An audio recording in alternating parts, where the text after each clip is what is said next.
After a 2-hour nap, she was craving sunshine, and so she opened the curtain, surprised to see Rob riding in pace with the wheelhouse, right beside her. "Have you been here the whole time?" Roslyn asks. She looks down to Greywind, walking slowly between Rob and the wheelhouse. Greywind must be mad. You know he likes to run. Greywind was here first. Rob tells her. He seems to not want to leave your side. I don't really want to either. Roslyn smiles at her husband, and then down at the direwolf. Greywind had been following her, sitting by her, and guarding her the entirety of the last week. Roslyn hadn't noticed it at first, for half the time she was with Rob, and it wasn't uncommon for Rob to leave Greywind with her while he wasn't with her, to keep her safe, he would say.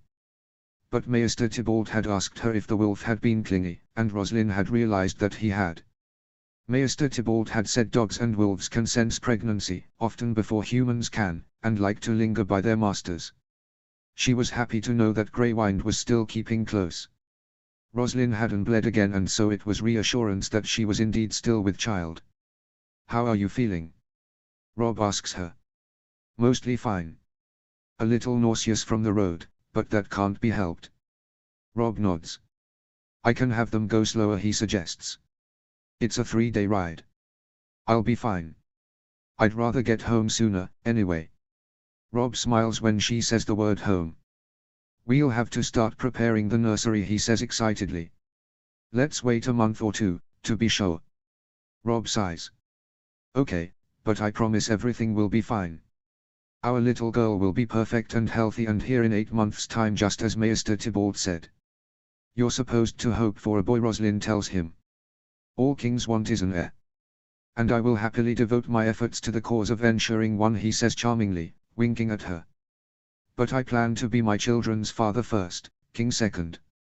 As their father, I can't help it if I want a girl first, and as the king, I get to be selfish when I see fit." Roslyn laughs. "Very well, Your Grace," she says jokingly. "I will see to it that my husband and king has many daughters to spoil, and many sons to teach riding, sword fighting, and kingly duties." Rob smiles at her. "Thank you," he says, chuckling. "In all seriousness, I'll be happy with a boy or girl, so long as you and the baby are both healthy." Roslyn blushes. It warms her heart that almost every time he mentions the baby, he mentions her as well. As if she's just as important, if not more so. She smiles up at Rob, only to see him smiling at her. Notes. "As it turns out, I don't like cliffhangers that much, so I couldn't leave you guys with this one for too long. I hope everyone has a good day." Chapter 13, Love. Notes. While writing this chapter, I got a strange urge to write more Thienza. Let me know if y'all would be interested in me adding to my Thienza story. Today was a fairy tale, or possibly starting a new one. See the end of the chapter for more notes. Chapter text. They get back to Winterfell late in the evening. Maester Lewin stands outside to greet them. "Welcome back, Your Graces, how was the wedding?" Lewin asks. "It was so fun," Rickon says, as Sir Roderick helps him down from his horse. "That's good to hear," Maester Lewin says, ushering the boy inside. "Say good night to Jon, and then it's off to bed." Rob helps Roslyn down from the wheelhouse, holding her hand as they walk inside. They walk into the Great Hall, and Roslyn squeals when she sees her sister, Minnie, standing between Oliver and Jon. "Minnie!" she exclaims. The two girls rush towards one another, hugging when they reach each other. "Ro!" Minnie says, just as excited. She clings to her older sister tightly. "Are you all right?" Roslyn asks. She pulls back to examine her sister's countenance, making sure she doesn't look pale or green. She looks healthy, though, with plenty of color in her cheeks. "I'm okay," Minnie tells her, nodding, but there are now tears in her eyes. Roslyn hugs her sister again. She looks up, above her shoulder, and sees Oliver standing and watching them. She motions for him to come over, and join their embrace. Oliver wraps his arms around his sisters. After a few moments, the three siblings pull apart. Rickon walks over to them, and pulls lightly on Roslyn's skirt. Maester Lewin says, "I need to go to bed." "So good night, Roslyn." Roslyn crouches down and hugs him. Good night Rukun, I love you. Sleep well. Love you, too. Rukun walks off, Shadidope following behind him, and Rob and John walk over to the phrase. It's getting late, Rob says. Perhaps we can all continue this in the morning. Roslyn needs to rest. He wraps his arm around her waist, his hand resting protectively on her stomach. How long do you plan to stay? He asks Oliver. A couple of days. Not much longer. I've already been here for 2. I don't want to be gone much longer. My father expects me to be home soon. Oliver says. Rob nods. We can talk at breakfast then. On that note, they all break apart. Roslyn hugs Minnie again, and then Oliver, too, before Rob and Roslyn walk off to their chambers. When they get there, Roslyn puts on her nightgown. It's light green, with white lace and pink roses embroidered all around. It used to belong to one of her sisters, but she can't remember if it belonged to Audrey or Tita. She loosens her hair from its braid, and begins brushing it out. Rob takes off his doublet, and then his tunic. Would you like me to call for a bath, my dear? Rob asks. A bath sounds nice. Despite riding in the wheelhouse and not on horseback, she does feel very sore and tired from the journey. A bath would be nice, she tells him. Will you join me? Rob smiles, and leans down to kiss her.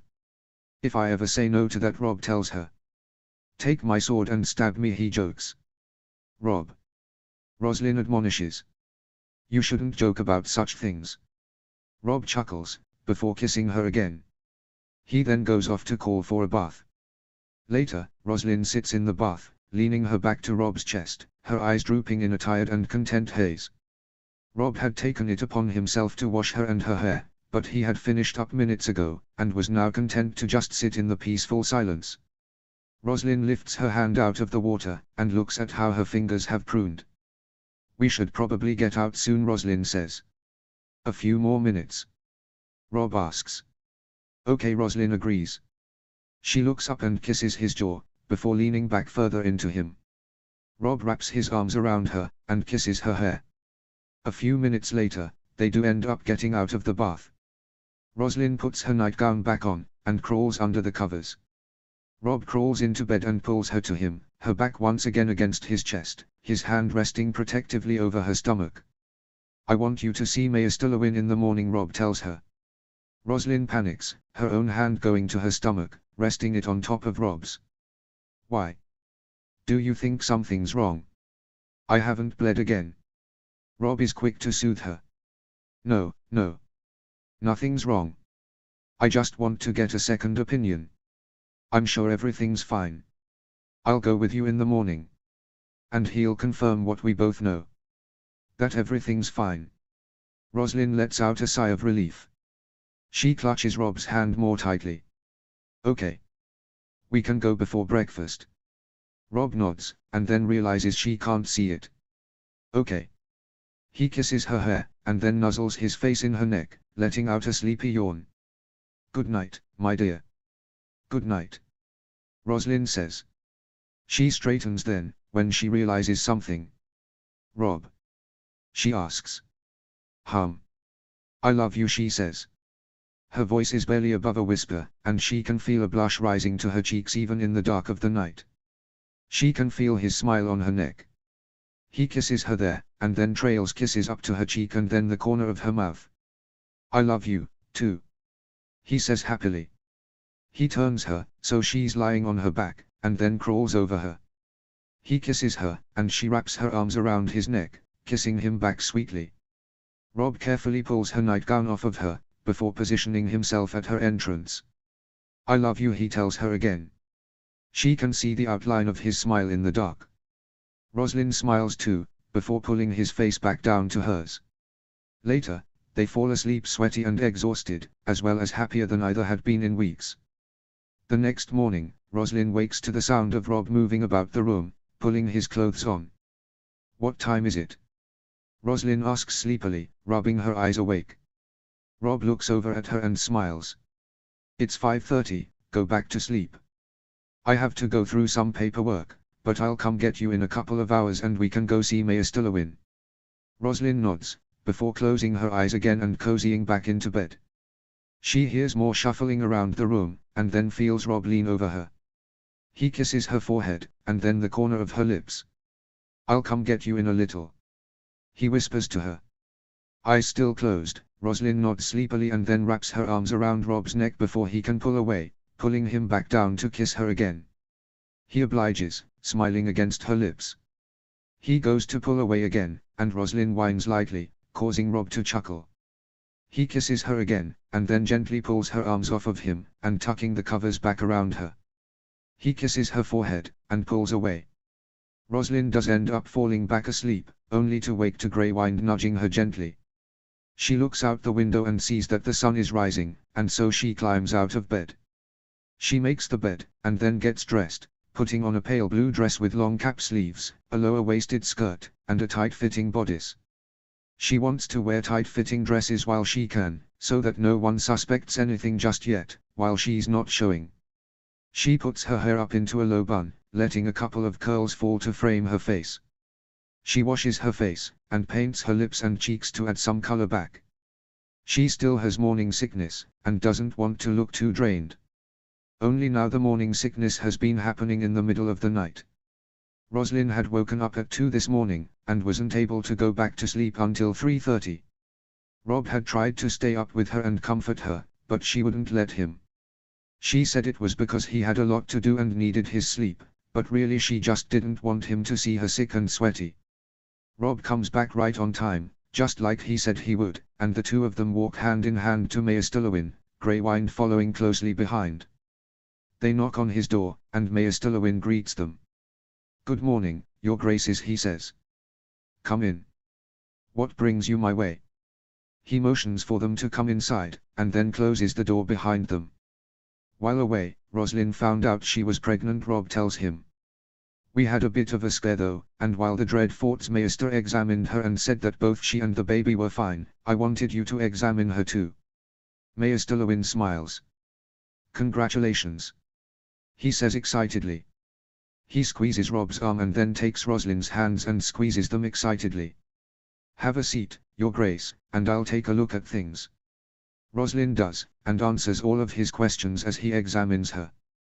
Rosalind's relieved that he asks similar questions to the ones Maester Tybalt had asked her, and she's even more relieved when he comes to the same conclusion that both she and the baby are fine.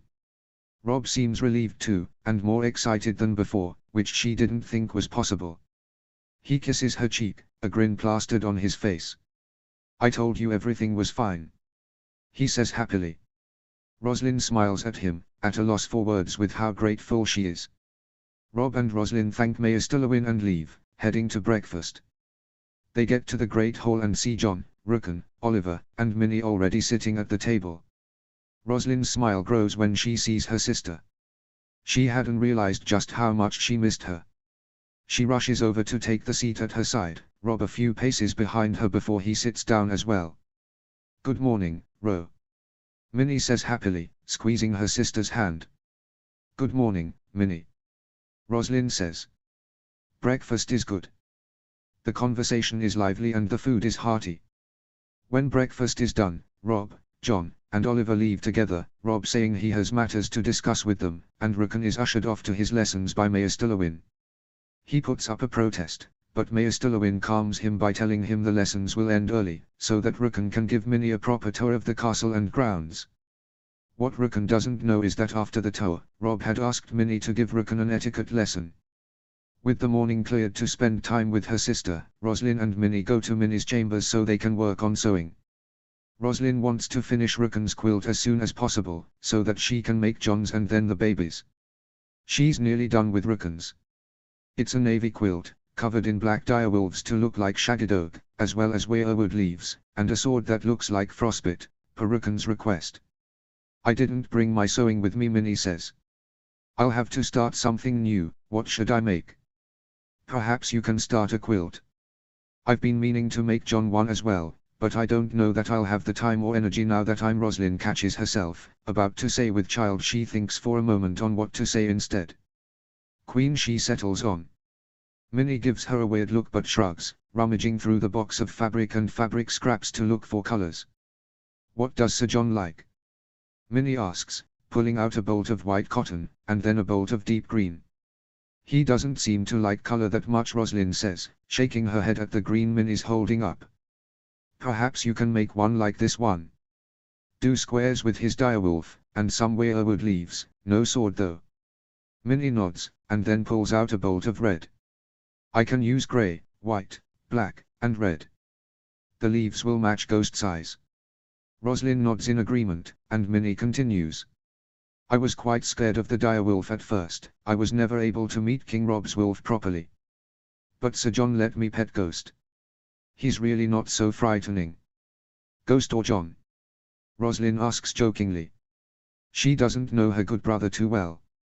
But every time she sees him, despite him being perfectly polite, he's also rather quiet and sulky. She'd be lying to say she wasn't a little afraid of him. Afraid might not be the right word, she thinks, off-put, maybe. At the very least, she finds it easier to be around Ghost. Ghost, obviously. Sir John is nothing but kind and nice.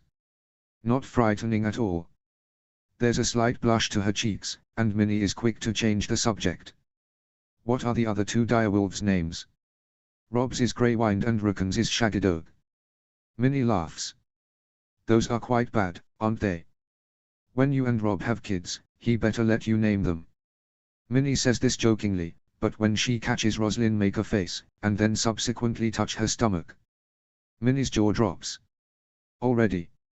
She asks excitedly. Rosalind sighs. She's doing a terrible job at keeping it a secret. Yes. But you can't tell anyone, it's too early. Am I the only one who knows? She kneels in front of Rosalind and takes her hands, smiling up at her. Rob knows. I would hope so. And Sansa, too. Minnie ponders this. Being third to know is still an honor. She squeezes Rosalind's hands and then turns away to lay out and cut the fabric. She's so happy that Rosalind doesn't have the heart to tell her she's technically the fifth to know, considering Maester Lewin and Maester Tybalt know as well. Sixth if you consider that Sansa might have told Theon, which she probably did.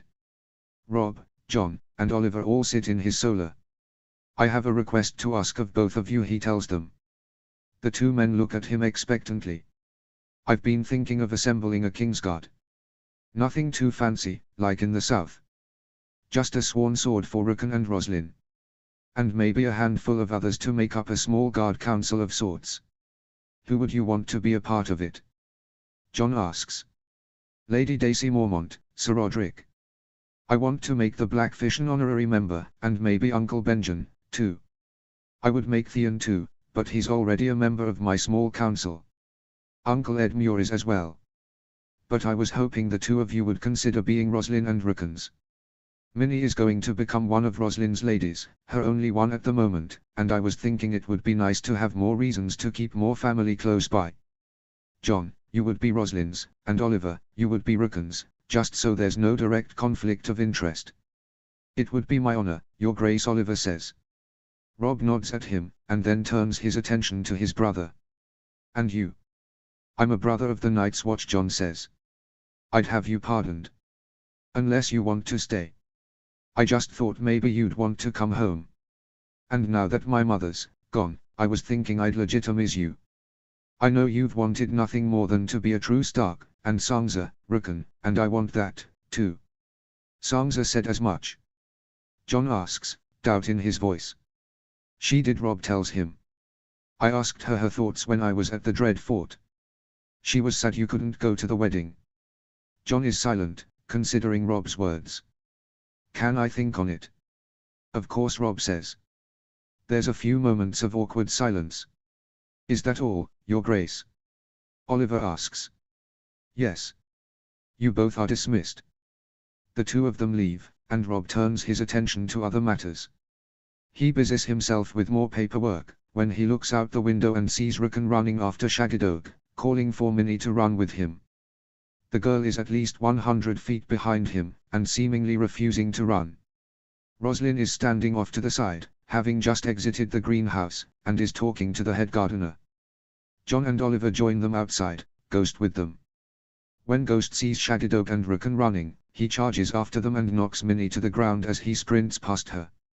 Oliver, John, and Roslyn all rush to her side, and Rob stands up and walks to his window to get a better look. She seems fine, causing Rob to let out a sigh of relief. Oliver helps her stand up, and John yells to Rookon and the wolves, admonishing them and asking them to come back. Greywind perks up when he sees his brothers in the window, and whines at Rob's feet to go outside. Wanting to be with Roslyn anyway, Rob leads the direwolf out the door. They get outside and Greywind sprints towards his brothers. "Are you alright, Lady Minissa?" Rob asks, pulling Roslyn to his side and resting a hand on her stomach. Minnie's eyes go wide. "Did everyone see that?" She blushes and looks down, brushing at the dirt on her skirt. Rob smiles at how much Minnie is like her sister. "Not everyone," Oliver tells her. "But I'll be sure to tell everyone about it, it was quite funny." "Olé!" Minnie squeals. Roslyn slaps his arm warningly. "Relax, Min, I'm only joking." "The fault is mine, Lady Minissa," John says quietly. "I should have restrained Ghost. He was bound to run." "Nonsense, Sir John, wolves are naturally wild little things. I'm surprised you and your brothers have tamed them as much as you have. I would like to go clean up though." "I'll escort you back inside," John says, offering his arm. Minnie takes it, and the two walk off. Oliver excuses himself, and then it's just Rob and Roslyn standing there. "How's your morning been, my dear?" Rob asks. He takes Roslyn's hand and begins to lead them on a walk, towards Rookon and the direwolves. "It's been good. Minnie and I were sewing. Then I had to discuss things with the gardeners, and she was supposed to give Rick an etiquette lesson. Hence why he ran off." She laughs, and Rob thinks he's never heard a prettier sound. "How has yours been?" "Rookon, get over here," Rob calls, then whistles for the wolves. "It's been boring. Just paperwork. I asked John and Oliver to join my Kingsguard." "You have a Kingsguard?" "I'm making one." "Ah. What did they say?" she asks excitedly. "Your brother said yes. So he gets to stay in Winterfell." Rob smiles, happy he was able to make her happy. "John wants to think about it, but I think he'll say yes." "That's good. I'd be worried if he went back to the war. It's dangerous there, and you've lost so many siblings already." She's quiet when she says the last part, no doubt thinking of her siblings. He's quiet too, as he thinks of Arya and Bran. He wishes they were here now. He could teach Arya sword fighting, and help Bran with archery. He's not as good as Theon, but he could still teach him. Rookon would be happier, too, to have his siblings home to play with him again. Rob turns to look at Roslyn, taking her face in his hands and looking down at her. "I love you," he says. Roslyn smiles. "I love you too." Notes. Happy Thursday. I hope everyone is having a good week. Here's a cute, mostly happy chapter, because why not? Chapter 14, Time in Winterfell, Small Time Skip. Summary. Time skip this chapter. Only a few months though, so Roslyn is a little more than 4 months pregnant. John has accepted his position in the Kingsguard as Roslyn's sworn sword, and things are, relatively, peaceful and steady at the moment. I hope everyone has a great day. Chapter text. Time had been passing swiftly in Winterfell. Things seemed to be in order again, both with Roslyn and Westeros. King Tommen Baratheon had been ruling the south since the death of his brother months ago. He seemed to be doing an alright job. According to Rob's scouts, the poverty rate in King's Landing had gone down quite substantially, but he hadn't tried to contact Robb at all, or Asher Greyjoy in the Iron Islands. Robb had thought he would. He had thought that, under Tyrion Lannister's guidance, Tommen might be urged to make an agreement with the North. But if rumors were true, Tyrion Lannister had been arrested and was on trial for the murder of Joffrey, so that meant that Tywin Lannister was the one guiding Tommen. As for Roslyn, her morning sickness was brutal, but it passed when she reached her second trimester. Minnie and Oliver had both adjusted well to life in Winterfell. Oliver was doing well as a member of the Kingsguard. He had always been a decent swordsman, but had improved immensely now that he had been training in Winterfell. Minnie was thriving. She would give Rookon lessons in the morning, on reading, writing, and etiquette, before he would go and finish his lessons with Maester Luwin. As one of Roslyn's ladies, she would get to spend the rest of her day with Roslyn. Having only one lady wasn't exactly standard, and so Roslyn had gotten another as well. Alice Carstock, a girl of 13 and a daughter of one of Rob's most loyal houses, had arrived in Winterfell as one of Roslyn's ladies 2 months prior. 2 ladies was better than 1, but still not exactly the standard amount. Roslyn didn't want to rush it though. She was a Stark now, but most people saw her as a Free, and Frees aren't well liked. She didn't want any ladies that would be cold and bitter towards her, or Minnie for that matter, and so she was content to wait.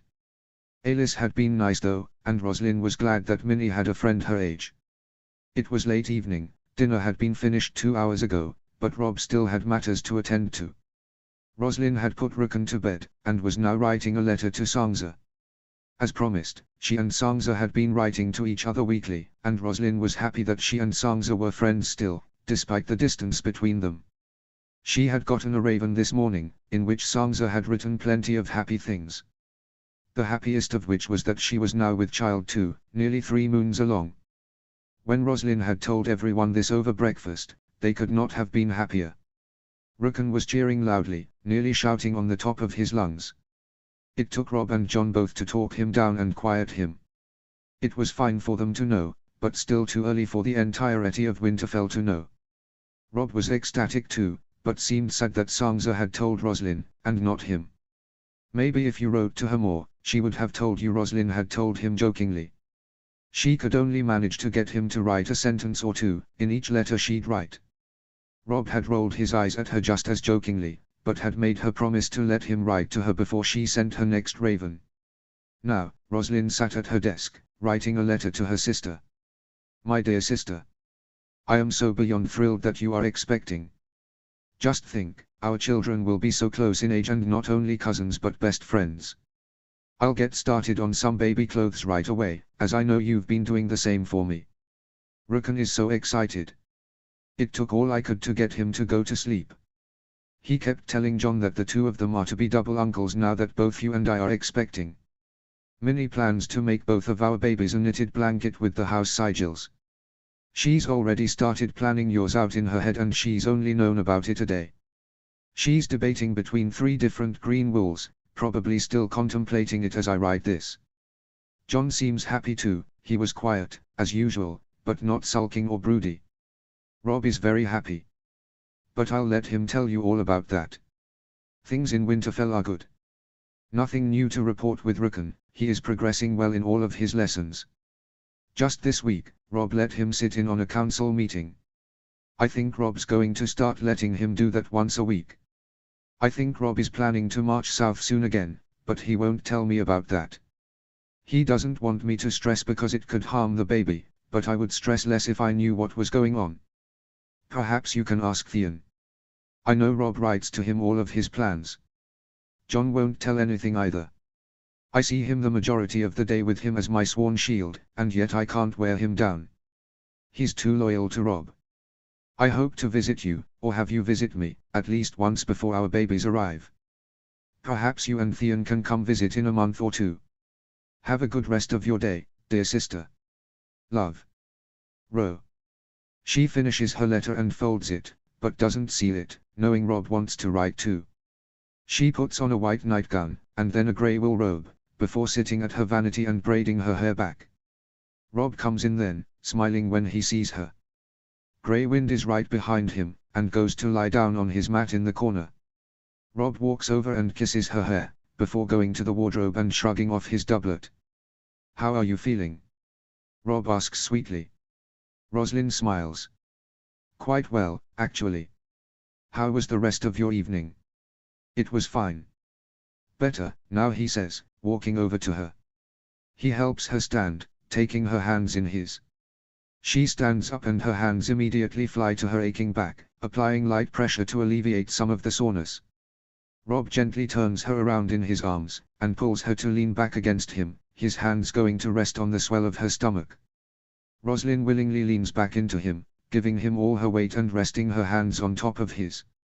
She closes her eyes, losing herself in her contentment, when all of the sudden, she feels the baby kick. She gasps, and her hand immediately tightens over Rob's. What was that? Rob asks worriedly, letting go of her enough to turn her around to face him. His eyes are full of fear, though she can tell he is trying to appear calm. Rosalind smiles, taking his hands and placing them back on her stomach. The baby is moving, she says happily. Maester Lewin said it would start to do so as early as last week, or as late as a month from now. So it's a good thing? Rob asks, skeptically. Yes. It means the baby's healthy. The baby kicks again, harder this time, and Rob smiles, looking down at her stomach. And strong too, apparently. Just like its father. Rob's eyes move to meet hers, his own twinkling with amusement. The baby kicks a third time, and Rob cheers excitedly, lifting Rosalind off the ground and twirling her around. He sets her back down gently, and kisses her hand, then goes about removing his tunic. Have you written to Sansa yet? You'll have to tell her. He says excitedly. Rosalind nods. I finished my letter a little while ago, but you can tell her. Rosalind says, motioning towards her desk, where she laid out a piece of parchment and her quill. Rob smiles, and steps towards her to kiss her, before sitting down in her chair. He spends the next 10 minutes writing out a letter to Sansa.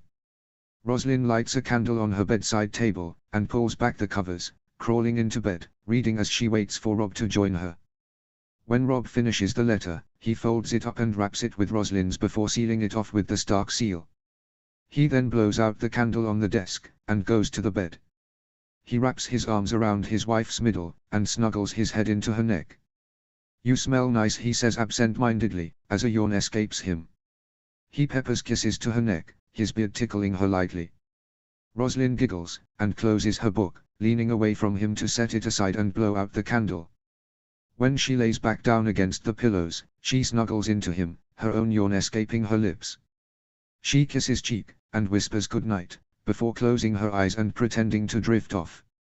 In the last month or so, Rob had taken to talking to the baby when she was asleep, or when he thought she was asleep. Maester Lewin had said that at some point the baby will develop ears and be able to hear, and that it will recognize both their voices, once born. Maester Lewin had also recommended talking to the baby throughout the day. Rosalind had no problem with this. She would talk to the baby constantly and always seemed to rest one hand on her stomach. Minnie, Alice, and Rickon would talk to the baby too. She could even coax John to say hi to it each morning, but Rob, ever the confident soldier and king, never seemed to like to talk to the baby if he knew she could hear. He would become uncharacteristically nervous and shy.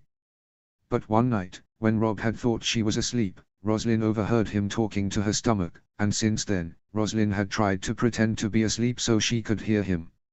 He always said such sweet things, tonight was no different. Rob sat up slightly, moving ever so slowly so as to not wake her, before leaning over her stomach, and whispering quietly. Hello, little wolf, he whispered. Rosalind could hear the small smile in his voice. You're moving now, are you? Try not to move too much and strain your mother. Rosalind has to bite her lips to keep from smiling at that. Rob continues. I may have to leave soon, he says extra quietly. I've been talking with your uncles and my lords, about negotiating with Tommen Baratheon in the south. It would take a month to get there, and a month to get back, and I don't know how long I'd be there. You'd have to watch over your mother while I'm gone, could you do that? Rosalind scrunches her eyes shut, willing that Rob won't notice he's awake. So he is going south. She wonders who's going with him. When he'll leave. If he really plans to negotiate or if he plans to kill all the Lannisters for what they did to Sansa. And to Arya and his father too. She wants to ask him, but she knows he won't answer her, not fully. So she settles for keeping quiet, hoping Rob will say more as he talks to the baby. He doesn't though, not really. I won't be going too soon, though, so don't you worry just yet. Rob kisses her stomach softly. Good night, little wolf. Rob leans back against his pillow and wraps his arm back around Rosalind's stomach, seemingly falling asleep not long after. Rosalind finds herself wide awake, now. Pondering her husband's words. What if he misses the birth? She worries. Or what if he dies in King's Landing? What if I have to do it all alone, raise the baby all alone? It's all so overwhelming, she feels sick. Sick to her stomach. She pulls Rob's arm off of her gently and rushes to the chamber pot, emptying the contents of her stomach. When she's done, she sits on the stone floor, the coolness of the rocks calming her somehow, as she worries for the life of her husband. Chapter 15, Plans and Preparations. Notes. See the end of the chapter for notes. Chapter text. The next morning, as Rob and Roslyn simultaneously get ready for the day, Rob doesn't mention what he said the night before. He has no reason to. He doesn't know she heard him when he talked to the baby last night, but still, she had hoped he might say something to her in the morning. He seemed to have a definite plan in his mind now, about how he was going to go about dealing with King's Landing, and he won't tell her a thing about it. She knows he does this to protect her, but she wishes he wouldn't. Rob has to help Roslyn into her dress, as she struggles nowadays to tie the laces herself. When the dress is nice and secure, Roslyn pulls her hair up into a low bun, threading a blue ribbon into her hair as a headband, to match the blue of her gown. Her gown is a light blue wool with white frilly lace and white rose embroidery scattered about, a dark blue rose embroidered at the center of her chest, and dark blue ribbon trimming the skirt and sleeves to match. When Roslyn is ready, Rob offers her his arm, and the two of them make their way to breakfast. When they get there, John, Rukun, and Oliver are already seated. "Good morning," Roslyn says brightly, as Rob pulls out her chair for her and she sits down. "Good morning," the three boys chorus. Rob, John, and Oliver begin to talk, and Roslyn tries to listen in on their conversation, but finds it hard to focus with Rukun chatting to her. "And I think that my sword fighting has much improved. Perhaps you and the girls can watch me practice later?" he asks, looking up at her hopefully. "Sure, Rick, at least for a little while. I have to meet with the steward later today to go over last month's expenditures," Roslyn tells him, smiling down at him. "Okay. Where are the girls, anyway?" "They'll be here soon. Minnie likes to sleep in, and Alice is probably waiting for her. They're hardly ever right on time to breakfast, you know this." Rukun nods, looking very much like Rob as he does so. Roslyn clutches her stomach, silently hoping again that her little baby is just like Rob. Roslyn runs an affectionate hand through Rukun's hair, just as Minnie and Alice come rushing to the table. Rob is quietly discussing the potential march south when Alice and Minnie come into the great hall and over to the table. "Good morning, everyone," Minnie says, sounding just like her sister, causing Rob to smile. "Good morning," John says to Minnie, and then looks to Alice, nodding his head in acknowledgement to her. The two girls sit down. Conversation picks up again, only this time Rob can't talk to the boys without everyone else overhearing, and so he joins in on the conversation with the rest of the table. Rukun is the one mostly leading it, as he talks about what he wants to do for his upcoming Namer Day. "I was thinking of a chocolate cake." "Can we get chocolate, Rob?" "I don't know," Rob says. "It will probably be hard to find. I'll look into it, though." Rukun smiles up at his brother, his blue eyes shining. "Chocolate is Roslyn's favorite, too," Minnie says. "Did you have chocolate cake for your Namer Day, Ro?" All eyes turn to Roslyn, whose face is turning bright red. Rob looks at her confused. He didn't know her Namer Day had passed. She hadn't said anything. He curses himself quietly. He should have asked her. "When was your Namer Day?" Rob asks her, his brow furrowing. Roslyn looks down, staring intently at her food. "A couple of months ago," she says quietly. "Why didn't you say anything?" "Yeah?" Rukun asks. "We could have had cake. You would have gotten presents." "I don't need any presents," Roslyn says. She looks at Rukun and taps his nose playfully, causing him to giggle. "I still want presents," Rukun says, turning back to Rob. "Sansa said you would get me a horse. She promised." "You'll have to wait and see," Rob tells him. He was getting a horse, a thoroughbred as black as Shaggy. Rob turns back to Roslyn. "Why didn't you tell me?" Roslyn shrugs, trying to play it off. "There's a lot going on. I didn't think it would be a top priority. To be perfectly honest, I forgot about it until Minnie reminded me." Rob looks at Minnie, who blushes. "She made me promise not to tell you." "Made Olay promise too." "I'm sorry, Your Grace." Rob's gaze softens, he hadn't meant to frighten his good sister. It's all right. I'm not mad, just surprised. He turns back to Roslyn. We could have at least had a feast. Some dancing. It's no matter. It was moons ago, now. Roslyn reaches across the table and squeezes his hand, and he knows she is asking him to let it go. He does, for now at least. After breakfast, Minnie and Rukun go off to do their etiquette lesson, while Roslyn and Alice go outside with John and Oliver. Planning to read in the sun while John and Oliver spar. Rob was supposed to spar too, but made up an excuse, saying he had paperwork. Really he wanted to talk with Minnie and Rukun. He heads to Mayastilawin Solar, where Minnie conducts Rukun's etiquette lesson, so that Mayastilawin could easily continue Rukun's lessons when she's done. There's a guard stationed outside the door, who bows his head when Rob approaches, before stepping aside and opening the door. Rob. Rukun says excitedly, standing up from his chair, and moving away from the table where at least 6 different-sized spoons sit in front of him. Minnie curtsies to Rob, and looks expectantly at Rukun. Rukun rolls his eyes. I don't have to kneel to him. He's my brother. He's the king. Minnie says. It's fine, really. You don't have to curtsy to me either. Not in private anyway.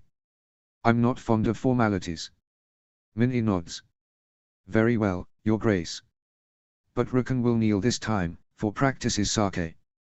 Rukun rolls his eyes, but does kneel to him, bowing his head down low and looking very regal. Rise, Brother Rob tells him jokingly. Rukun does, and then he sits back down.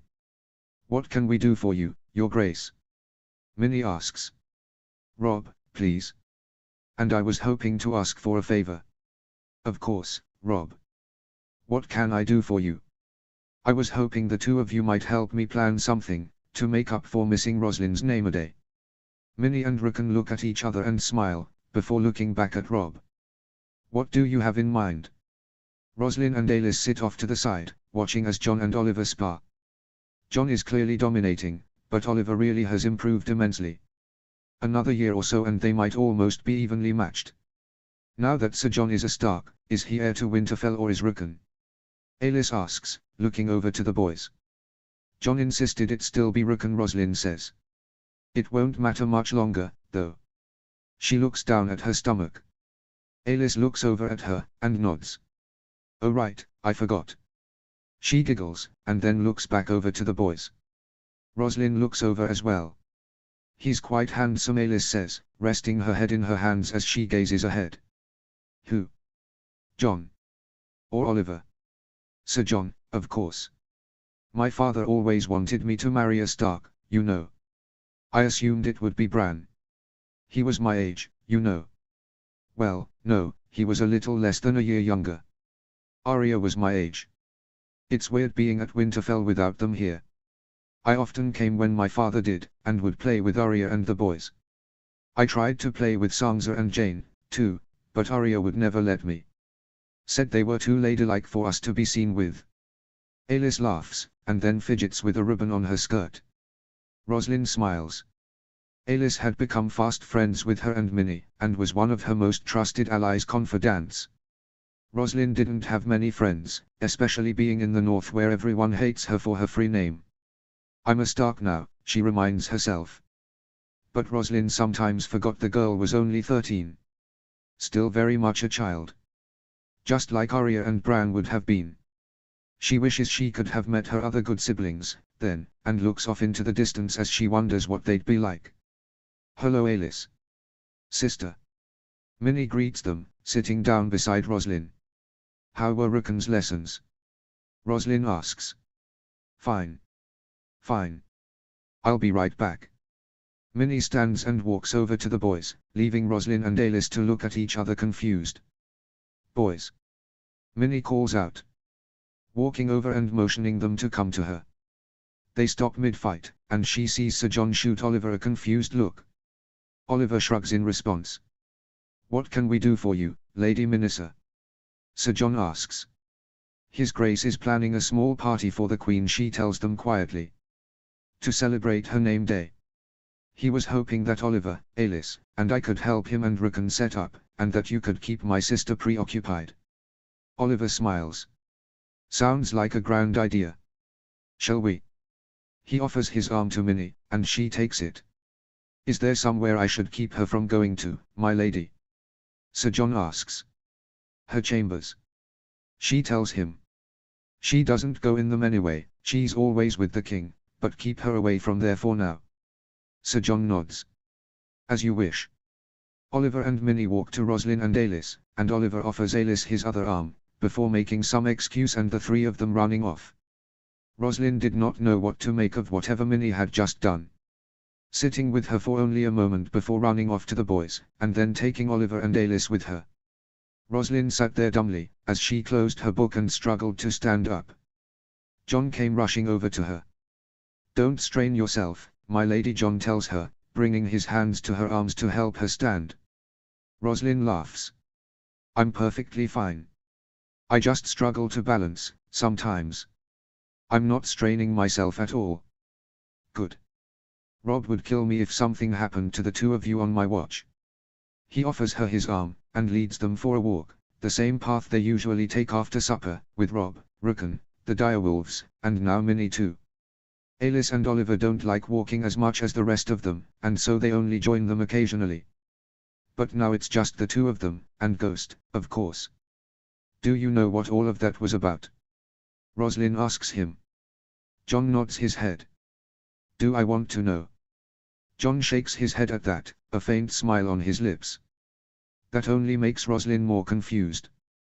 Roslin and John go for a walk, and then he sits with her while she works on the baby quilt. When she's done with that, she and John go to lunch, and Roslin is surprised that Rukan and the girls aren't there.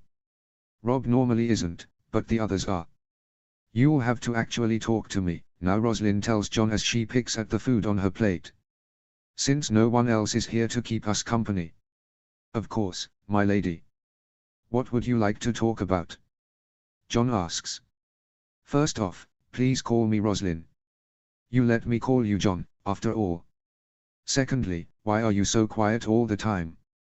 John hesitates before answering. I grew up as a bastard, was raised as a bastard. The former Lady Stark didn't like me. Didn't want me to be seen or heard. I learned to adapt to that. That's horrible. I'm sorry. Roslin says. She's surprised, Rob and Sansa both always talked so fondly of their mother. It's all right. And I don't say that to slight Lady Stark. She was a good person, a good mother. She just wasn't my mother. And that fact pained me as much as it pained her. He's quiet again, looking off into the distance. New topic. Roslin says, trying to lighten the mood. What are all of them scheming about? John's face pulls tight, but there's a hint of smile on his lips. I don't know what you mean, my lady. Lying to your queen is an act of treason, she reminds him jokingly. Well then. I'll just ask that you stop asking, so that there's no need to lie. Very well. Rob is in Roslin's chambers, he and Oliver moving around the furniture while Alice and Rukan work on cutting out colored parchment streamers. Minnie comes rushing into the room. I have the cooks working on the meal, but I told them that I'll make the cake, it's what we always do for our siblings back home. Minnie says. Rob nods, remembering how Roslin and Rukan had made him a cake for his name a day in the early stages of their marriage. Thank you, Minnie. Of course, she says, sitting next to Rukan and helping him cut out the streamers. I should probably start on it soon. Rukan, would you like to help me? Rukan's face lights up. Can I? Really? Of course. She turns to Alice. Can you handle the rest of the decorations on your own? I think so. It's really just the streamers, and they're mostly cut up now. Minnie nods, and then she and Rukan finish the row they were cutting out, and then headed for the kitchens. Rob and Oliver move the armchairs and side table from the center of the room to the walls, and bring the small dining table from the corner of the room to the center, before going off to the great hall and bringing more chairs in. When they've finished bringing in enough chairs, Alice has already laid out a pink, lacy tablecloth on the table, as well as china dishes and a place setting for each of them. Where did you get all of this? Rob asks. The tablecloth was in Lady Sansa's old room. I imagine it was hers. The china is all Minnie's, she brought it over. I think it belonged to Rosalind's mother, Alice says, as she sets a vase at the center of the table, and then moves to grab the tea set that matched the plates. Oliver looks down at the china, picking up a plate and examining it. It did. I forgot about it. I think Wyler and Walder had it stored in their room. Minnie must have taken it. Lady Minnie said she gave it to Rosalind on her name-a-day, and that Rosalind had left it in here to keep it out of the way. Rob nods. Can you boys hang the streamers? What's her favorite flower, Your Grace? I'm going to pick some from the glass gardens to fill the vase. I'm not sure, actually, Rob says, the thought saddening him. He thinks of suggesting winter roses. He knows those are Sansa's favorite, but he doesn't know if Rosalind would like them as much. Her favorite color is pink, after her. Maybe camellias. Those are Sansa's second favorite. Roses, Oliver says. And jasmine, camellias, and tulips. Really, any flower will be fine, though. Rosalind loves flowers. Okay. I'll be back. Alice curtsies to Oliver, and then slightly deeper to Rob, before heading off to the glass gardens. Rob and Oliver hang the streamers throughout the room, and then, with time to spare, head to the kitchens. When they get there are several cooks working on various things, and Rickon and Minnie are in the back corner, frosting a cake. What kind of cake is it, Min? Vanilla, with raspberry and vanilla frosting. I used some chocolate in the filling, and we'll drizzle some on top, but we agreed to save most of the chocolate for Rickon's cake. Rob looks to Rickon. A gentleman would have let the lady have the chocolate cake, Rob tells him. Rickon looks embarrassed. But this way the cake is pink. And that's her favorite color. He says. Rosalind would be upset if she found out we used all of the chocolate on her, anyway, Minnie says. Very well. But be sure to be extra nice to Rosalind as a thank you, he tells Rickon. Rickon nods. Rob leaves Oliver to watch over them while he goes to look over some battle plans as well as plans for Winterfell, to be productive while waiting for dinner time. Hours pass, and Rob startles when the clock strikes 6 o'clock. He had gotten so consumed in his work he hadn't realized how much time had passed. He stands up, and straightens his doublet, before rushing back over to Rosalind's chambers. When time came to get ready for dinner, Rosalind was surprised to see that Rob wasn't in his solar. Normally he worked there until dinner time, and he and Jon would escort her and her ladies to the Great Hall. He wasn't always here, though, and so Rosalind tried not to think too much of it. Alice and Minnie come in to help her get ready, the two of them wearing similar style dresses. Alice's is a peachy coral color, with a white lacy tulle shawl as sleeves. Minnie's is magenta with magenta tulle sleeves and a simpler neckline. Alice is holding a pink dress over her arm.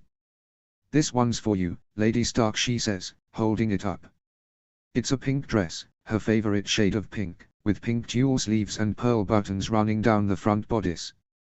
The dress is extremely high-waisted, to accommodate her stomach as it grows. It's beautiful, Rosalind says. What's the occasion? You'll need new dresses, as you grow. Minnie says. Your other ones are starting to get tight. And you and I have been working so intently on the quilts we haven't had time. So Alice made this for you. I've been working on one for you as well, but haven't had as much time because I didn't want you to see. That's so sweet. Rosalind says, near tears. She curses her pregnancy emotions, and how they easily get the best of her. She takes Alice and Minnie's hands in each of her own and squeezes them gratefully. The girls help her get dressed, and then Minnie pulls Rosalind's hair up into a fresh bun, wrapping it with a pink ribbon and pearl pins scattered about her head to match the dress. When she's ready, they take her arms and lead her outside, where Jon is waiting, to escort them.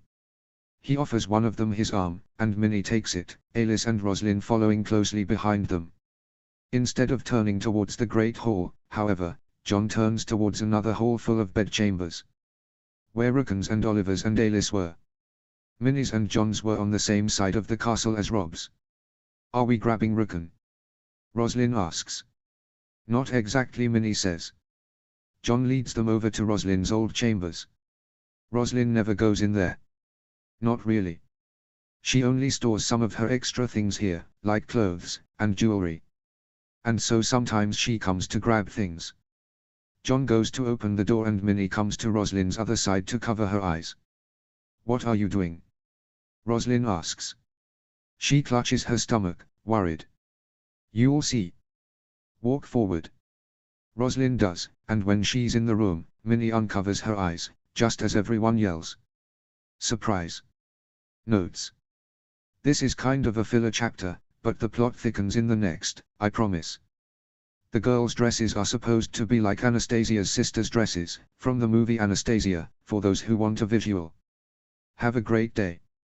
Chapter 16, Surprise. Notes. See the end of the chapter for notes. Chapter text. Surprise. They all yell. Roslyn looks around, confused, but a smile on her face nonetheless. There's streamers and a table full of all her favorite foods, even a cake, decorated pink, with raspberries and chocolate. Happy late Namer Day. Rukun yells, running to her and hugging her. Roslyn wraps her arms around him. Thank you, Rukun. She says. She looks over to Rob, who is smiling at her. What is all of this? Rob walks over to her, taking his own turn to hug her. It's a little late, but your Namer Day is still worth celebrating. You are worth celebrating. You planned all of this. With help, yes. Rob smiles down at her, and Roslyn kisses him sweetly, before going to look at the table. She smiles when she sees her mother's china. Wyler and Wilder had hardly ever let her look at it when they were little, and she had been so happy when Minnie had given it to her months ago. She smiles at her sister, grabbing her hand. This is all so sweet. Roslyn says, lightly fanning her face and looking up at the ceiling. Are you crying? Rob asks, a light laugh to his voice. Maybe. Mayor Stillowin says it's perfectly normal for me to be more emotional at this time. He says it can come at weird times. She lets out a little sob as she continues to stare up at the ceiling, willing the tears to go away. Rob laughs again and wraps his arms around her, resting a hand on her stomach, and kissing her forehead. They are happy tears, I promise. Roslyn tells him. He laughs again, and then leads her to the table, pulling out a chair for her. Dinner is fun and lively, and Roslyn is happy to eat all of her favorite foods. Conversation consists mostly of Minnie and Oliver telling all their favorite stories of Roslyn growing up. Rob listening intently, and everyone else listening just fine. When dinner is done and everyone's had cake, Oliver plays the flute while everyone else dances. Roslyn dances with Rob 3 times, and Rukun 4. She even gets John to dance with her for a song. He dances one with Minnie too. Afterward, Minnie says she will put Rukun to bed tonight, and so John leaves with them to escort her. Not long later, Alice says she would like to retire, and so Oliver excuses himself to escort her to her room, leaving Rob and Roslyn the last 2 there. Roslyn stands up, and starts stacking all of the dirty plates.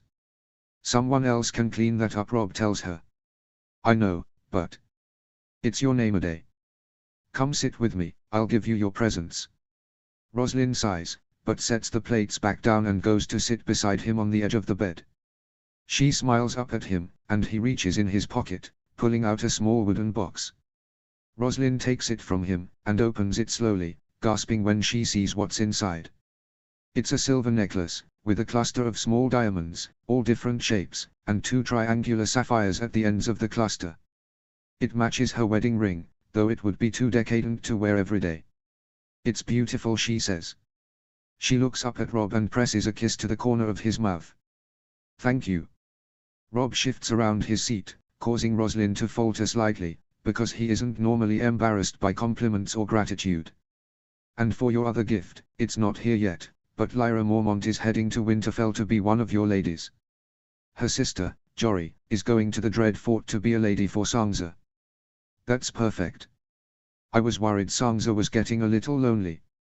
It doesn't sound like there's many young ladies at the Dreadfort for her to be friends with. When will Lyra get here? In a week or so. Rob pauses. There's more. More gifts? Roslyn asks. She's not sure what he means. No. The Mormont girls, the reason I requested they go to you and Sansa, they are very dignified, proper ladies, more so than Daisy according to herself. But they are skilled fighters, too. Lyra is going to be your sworn shield, when John and I go march south. Roslyn flinches. She hadn't been expecting that, She scoots away from Rob and looks at him wearily. What do you mean? Tommen Baratheon has requested to speak with me. He has been requesting for a while now, but I've been stalling because I know Tywin Lannister is really at play. Tywin Lannister was killed not too long ago, according to my scouts. I think I can reach Tommen, get him to come to an understanding, now that his grandfather won't be looming over him. Asha Greyjoy is on her way here and she's going to march with us and we are going to propose supporting him as King of the Five Kingdoms, should he allow the North and the Iron Islands to remain independent. Roslyn takes a deep breath, willing herself to remain calm, to not cry. And how long has this been decided? The official decision was made yesterday. But Asha's been headed our way for a while now, as she and I were going to discuss strategy. Theon and Sansa are going to come to Winterfell, too. Theon will be acting Warden of the North while I'm gone, and it's more important for him to be at Winterfell than the Dread Fort. This way Sansa's not alone either and... Stop talking. Roslyn nearly yells. Rob reaches out for her, trying to pull her into his arms. Roslyn, Don't touch me, she hisses, swatting his hands away. You have been planning all of this, for a while now, and I'm only just now hearing of this. And you're dropping all this information on me at once, and I have no say in it. I didn't want to stress you or the baby. Good job. Roslyn says sarcastically. She stands up and starts pacing around the room. So all of today, while you were prepping all of this, she motions to the room and all of the decorations. Was it just to butter me up and tell me you were marching to your death? I'm not going to die. Tommen's a boy. He can't kill me. But the Kingslayer can. I've heard the scout reports saying he's back in King's Landing. And even if Tommen can't kill you, he can command any of his guards to. This is an entirely stupid plan, it's not safe in the slightest.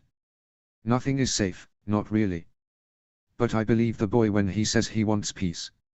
And I know, the Kingslayer is there and could manipulate him, but he's not nearly as smart as people think he is. The Kingslayer knows his way with a sword, that's all. And Tyrion Lannister is still their prisoner, if I can talk to him. How many men are you bringing with you? Roslyn interrupts. Rob hesitates, and Roslyn shoots him a pointed look. Asha is to lead 2,000 of the Iron Fleet and to head there by water, and 8,000 men are marching with me and we will meet up with Asha when we get there. Roslyn takes a deep breath. Tears are falling down her face and she can feel her anger creeping up her throat. 1,000 men for a peaceful negotiation.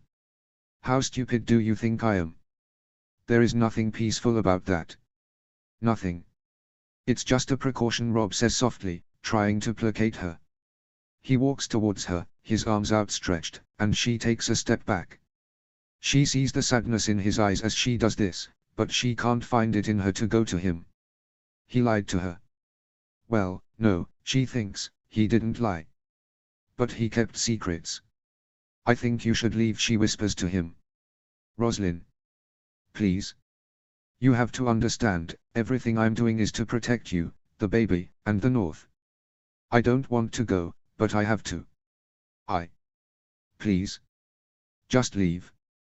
I want to be alone right now. Rob looks at her, pained, sorrow deep in blue eyes, making them look bluer and more beautiful than ever. Roslyn has to look away.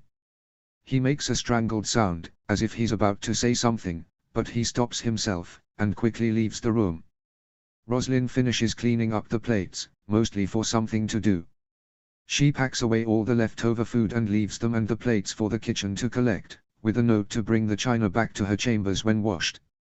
She looks through her things to find a nightgown, but can't seem to find one that isn't tight-waisted and would fit her in her current state, all her favorite nightgowns having been brought to Rob's chambers by now, so she takes off her dress and hangs it in the wardrobe, deciding to just sleep in her shift. She sits at the vanity and undoes her hair, setting all the pearl pins down, along with the ribbon. From the mirror, her eye catches on her necklace, sitting half in and half out of the wooden box and resting on her bed. She gets up and walks over to it, picking it up in her hands and studying it. It's not as pretty as it was an hour ago. She puts it in the box and closes it quickly, before setting it on her vanity and crawling into bed. Her bed is just as comfortable as Rob's, but Roslyn can't bring herself to sleep. She's cold, without Rob's arms wrapped around her. And she feels sad, and lonely, too. The pregnancy emotions take over, or at least that's what she tells herself, as silent tears begin to fall down her face. She's not sure how long she lays there, crying, when she hears a light, hesitant knock at her door. Rob. She thinks. She jumps out of bed, losing her balance momentarily, before rushing to the door, disappointed to find Minnie standing there. Fresh tears begin to fall down her face, and she steps aside as Minnie walks in, closing the door behind her. Sir John came and got me, Minnie says. Said that you hadn't gone to the king's chambers with him. He wanted me to check on you. What's happened? They're going south, Rosalind says. Rob, John, Asher Greyjoy, and 10,000 men. Oliver? Minnie asks. Rosalind's breath catches, she hadn't thought to ask. His Grace didn't say, she says, sighing. Minnie wraps her arms around her sister, pulling her into a tight hug. It will be all right. Rookon is staying here, and Oliver's his sworn sword. John's mine. Rosalind points out. Yes, but John's more skilled than Oliver, and more trained for the battlefield.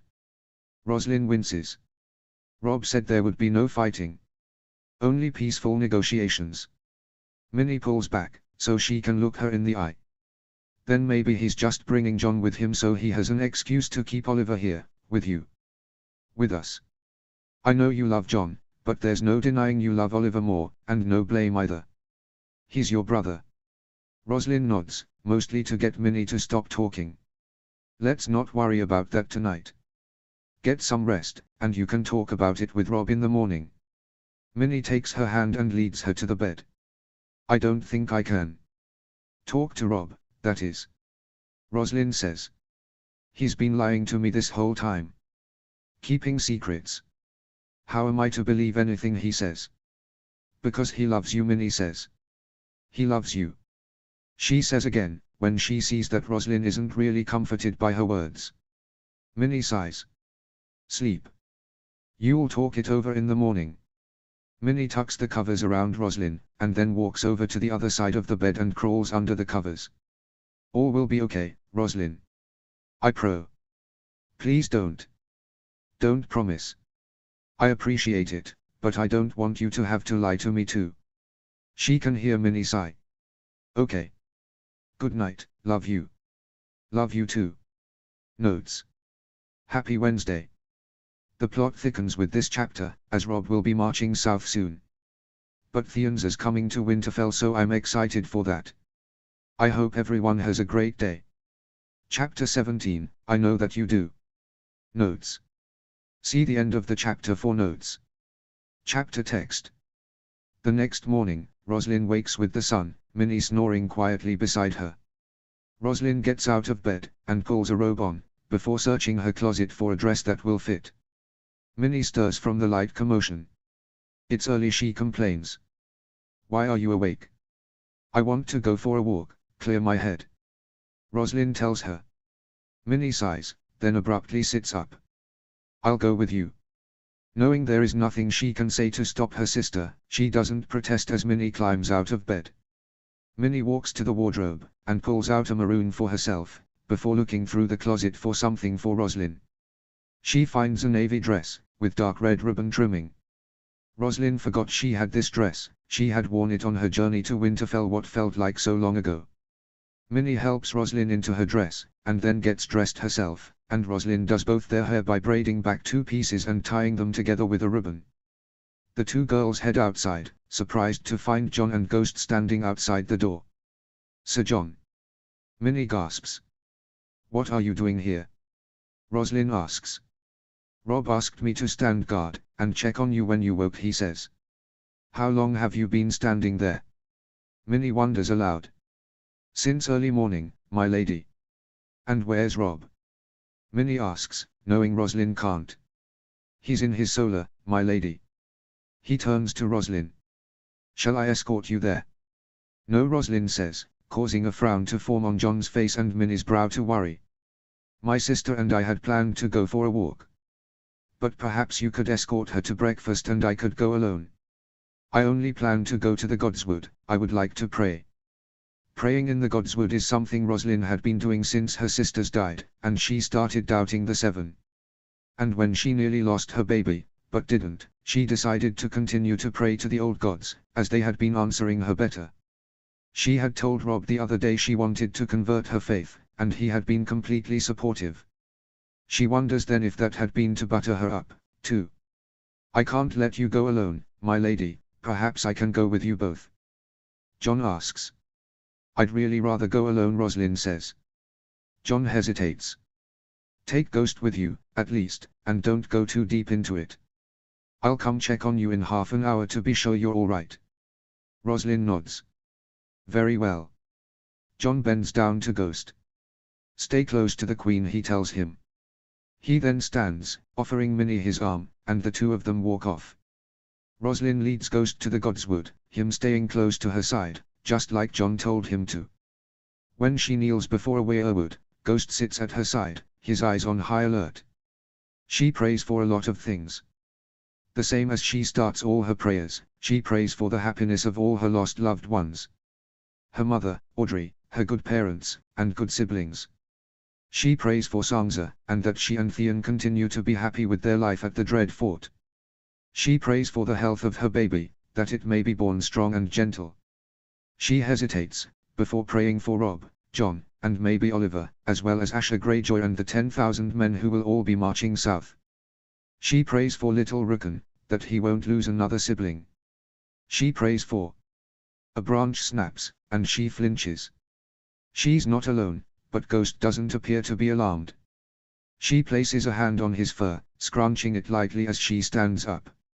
She turns around and sees Rob and Grey Wind standing barely 10 feet from her. Rob says something quietly to the direwolf, and he sprints off, Ghost chasing after him. Hi, Rob says, hesitantly. Roslyn takes a deep breath, masking her face of any emotion. Good morning, Your Grace, she chirps, plastering an all-too-fake smile to her lips and curtsying to him. Rob makes a sound that sounds like a growl, before taking a few steps towards her. Don't start that again, he begs. Please.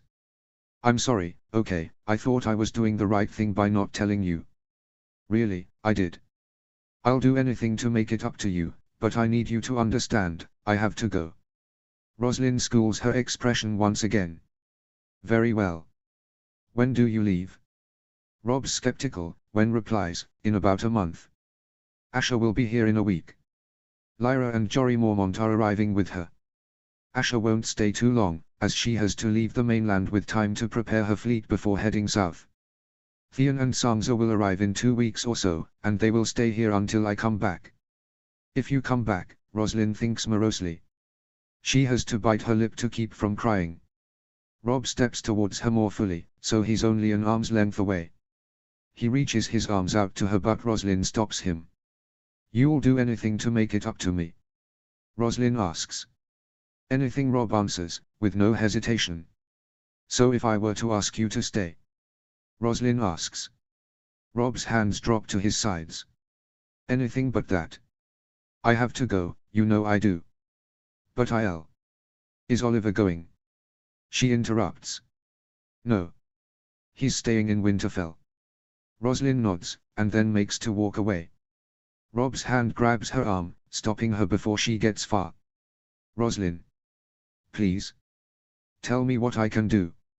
I came to the Godswood to be alone. You've ruined that. You've ruined a lot of things.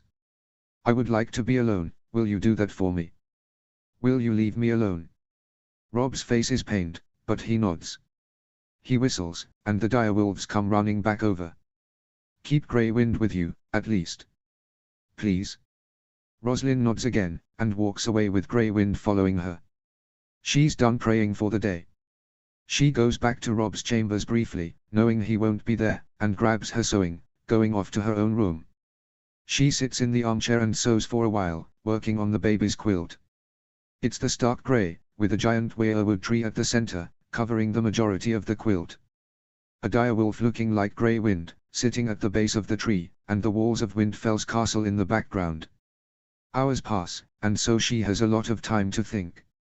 She knows Rob's right. She knows he has to go, but she still thinks he should have told her while the plans were forming, not after they had been made. She knows he's the king, that it comes with responsibilities she'll never be able to understand. But normally he would tell her about all that he had done during his day, at the end of the day, when they were retired, in their chambers. He started telling her less and less weeks ago, but she hadn't thought much of it. It hurts her to know he'd been planning it all that time. She wants to forgive him. She really does. But a part of her, the part that feels betrayed, wants nothing more than to be cold towards him just a little bit longer. To punish him for all the secrets he kept. Around noon, Minnie comes to her room, bringing lunch for the both of them. She sets it on the table, and then sits down, motioning for Roslyn to join her. Rukun's lessons went well this morning, Minnie says. He and Oliver are having lunch with Maester Lewin. Alice too. Sir John's going to join us though, he doesn't like that you've been alone all morning. I haven't been alone. Rob came to the Godswood. Roslyn says. Minnie's eyes brighten with hope. And the conversation wasn't as productive as either of us would have liked, I think. Minnie sighs. Oh well. Perhaps you both just need some more time. Or should I look for him and have him join us for lunch? No, Minnie. It's okay. I think some more time would be good. Oh. Okay. If that's what you want. They sit silently, and when John and Ghost come to join them, John sits with them and Ghost lies down next to his brother. Lunch remains silent, until finally, John of all people speaks up. What are your plans for the rest of the day, Lady Minissa? I'm not sure. I imagine I'll stay with Roslyn and we'll sew together. Unless, Ro, do you need to meet with Maester Lewin today? No, I met with him yesterday, Roslyn says. Then I guess I'll be staying here. Minnie says brightly. What about you, Sir John? It's my job to guard the Queen, and so I'll be here with you both. Minnie smiles. Ro, perhaps we can measure and start working on some new dresses for you. We can work on them together and they'll get done faster. Alice can help us later today or tomorrow. We could finish the dress within the week. Minnie stands up excitedly at this, and walks over to Roslyn's wardrobe where she knows there's bolts of fabric. What color would you like, Ro? There's a pale green. Or grey. Or blue. I don't care, Roslyn says absent-mindedly. Green then. It will bring out your eyes. Minnie walks to the other table and unfolds the fabric, beginning to access it and decide what style to make the dress. You should talk to him, John tells her. Roslyn looks over at him. I did talk to him. This morning. I assume you're the one who told him I was in the Godswood. John makes a face, but nods. He's really sorry. He wanted to tell you, he did. But the other lords advised him against it. I advised him against it. It's not his fault. Roslyn looks at John. Rob hadn't told her that. I know it's not his fault. I can't look at him right now without feeling hurt. I can't look at him without wanting to cry. She feels her eyes tearing up, and Minnie looks over at her worriedly, before looking back down to the fabric. Roslyn leans in, so she can whisper to John. You can't let him die out there. Please. I can't lose him. Please. John nods, understandingly. It won't come to that. John tells her. But if it does, I will die for him. I mean that. He's a good man. A good king. The North needs him. John looks down to her stomach, where Roslyn's hand is resting. I won't let him die. A child needs a mother and a father. Roslyn smiles, sad but grateful. Thank you. John grabs a book and reads, while Roslyn and Minnie, but mostly Minnie, cut out the fabric and begin working on her dress. When it's about an hour before dinner, John excuses himself, saying he has matters to attend to, but leaves Ghost with them and promises he will come and collect them for dinner. Once he's gone, Minnie asks, would you like to eat alone again? I can bring you a plate. No, Roslyn tells her. That will draw unnecessary attention. I'll go, but sit by me. And don't leave me in a conversation alone with Rob. I don't want to argue with him in public. Okay, Minnie agrees. John comes to collect them, just as he promised, and the three of them make their way to the Great Hall. When they get there, everyone else is already seated, the entire hall full of people and lively conversation. Rosalind freezes when she sees Rob. They make eye contact, and Rob smiles at her, causing Rosalind to quickly look away. Minnie takes her hand and practically drags her to the table. When they get there, Rob stands up and pulls Rosalind's chair out for her, John doing the same for Minnie. "You look beautiful, my dear," Rob tells her. "Thank you, Your Grace," Rosalind says quietly, hating the blush she can feel on her cheeks. "Did you have a good day, Your Grace?" Minnie asks. "I've had better," Rob says. "It's getting better now." "How was yours, my lady?" "It was good. Rosalind and I worked on a new dress for her, one that will allow her stomach to grow more. Should fit her the entire pregnancy." "That's good.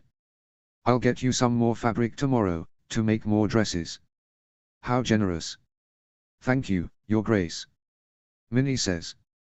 "I think if we make her at least 4 more she'll be fine. She already has a few dresses that should continue to fit."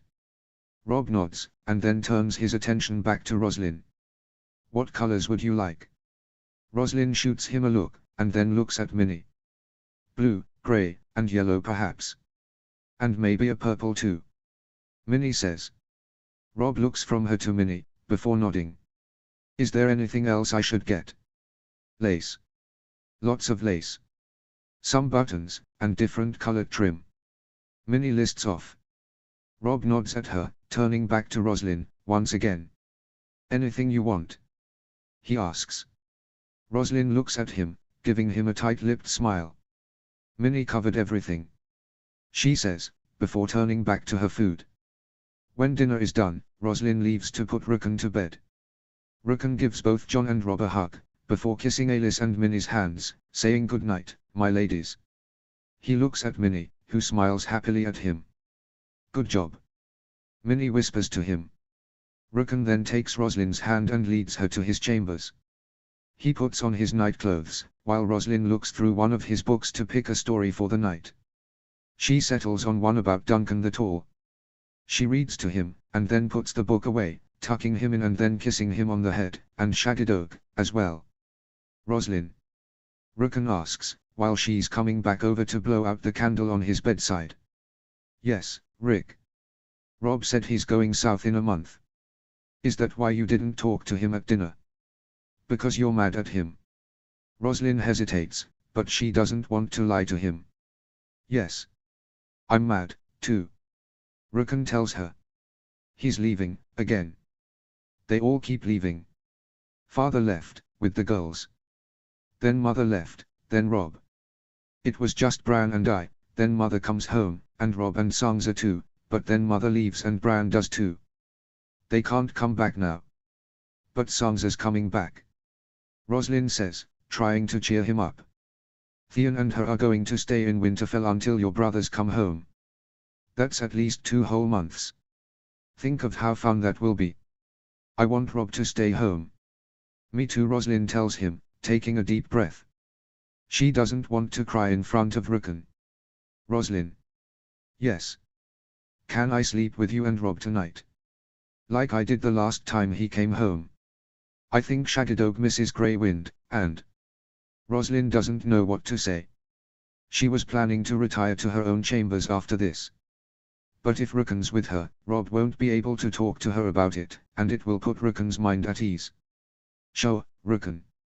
Let's go." She helps him out of bed, and then 2 of them walk down the hall to Rob's chambers, Shaggydoag right behind them. When they get there, the room is empty, and Rosalind is not surprised, knowing Rob likes to do paperwork at this hour. Rukun takes no issue in climbing right into bed, and Rosalind follows behind him. She crawls into bed, and lays on her side, and Rukun cuddles against her, yawning. "Go to sleep, little one," she whispers to him. "Good night, Ro, love you." "I love you too."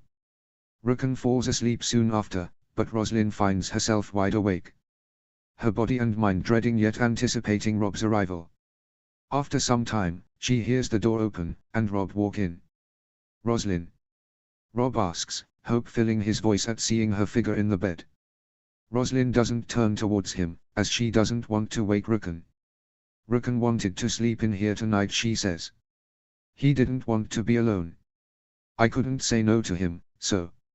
Oh, Rob says in understanding and disappointment.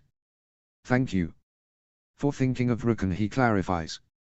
She hears him ready for bed, but doesn't see him until he comes to his side of it, pulling back the covers and climbing in.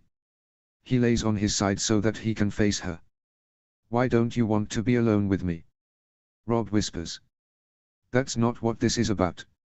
Roslyn whispers back. So if Rukun wasn't here, you still would be? Well, no. No, I would be in my chambers if Rick hadn't asked. So you don't want to be alone with me? I'm still mad at you, Roslyn tells him. I'm sorry, Rob says again. And just like all the times before, she can hear the sincerity in his voice. I know. I'm sorry too. I get where you're coming from. I know why you're going, why you have to go. But I'm still mad. And you have every right to be. Rob is quick to tell her. Tell me what to do, and I'll do it. I'll do whatever you want while I'm here. Whatever you want me to do. She can't tell him what she really wants. What she's really afraid of. In the early stages of his marriage, Ned Stark marched off to war and came home to his wife with a bastard. She doesn't want the same thing to happen to her. She doesn't think Rob would cheat on her. His marriage to her proved just how honorable of a man he is, but Ned Stark was an honorable man, and he still cheated. Worse still, Roslyn knew she wouldn't be like Lady Catelyn. She would never hate a bastard. She loved Jon, as well as the many bastard siblings of her own. No. If Rob cheated on her and brought a baby home, she would love that baby as if it were her own, raise it as if it were her own. But she'd never be able to look at Rob the same. Never be able to trust him the way she does now. She'd never love him again. It would break her heart. And she doesn't think she could handle a broken heart such as that. Not after all the loss she's felt. Her heart can't break anymore. She wouldn't bear it. What do you want me to do? Rob asks again. I don't know, Roslyn whispers. Rob ponders this. Tomorrow morning, can we go for a walk? Just the two of us. We can talk. You can ask me any question and I promise I'll answer them honestly. Okay. Really? Rob asks, clearly surprised. Roslyn sighs. Yes. Can I go to sleep now? She can see Rob frown, even in the dark. Of course, I love you. Roslyn can feel her heart crack, ever so slightly. I know that you do. Notes. I hope everyone has a great day. Chapter 18, Confessions. Notes. See the end of the chapter for notes. Chapter text. Roslyn wakes up to Rukun still snuggled against her side. She smiles down at him, and smooths his hair out of his face. She looks to the other side of the bed, only to see that Rob's not there. It disappoints her, even though she was dreading the walk she had promised him. She gets out of bed, and tucks the covers tighter around Rukun, before grabbing a dress from her wardrobe and going behind the partition to change. When she's dressed, she ties some of her hair back with a ribbon, leaving the rest of her curls to fall about her shoulders. Just as she's about to wake Rukun and have him get ready for the day, Rob comes in, sweaty and out of breath, Grey Wind and Shaggydoag right behind him. Good morning, he says, a hesitant smile on his lips. Good morning. Where were you? Roslyn says, gently shaking Rukun awake. I went for a run. Jon wasn't awake, so I couldn't spar with him. He tells her. Roslyn looks at him again, studying him more intensely. It must have been some run. He's drenched in sweat, as if he'd been running top speed, for hours. Roslyn nods, and Rukun yawns, rubbing his eyes awake. Morning, Rukun says sleepily.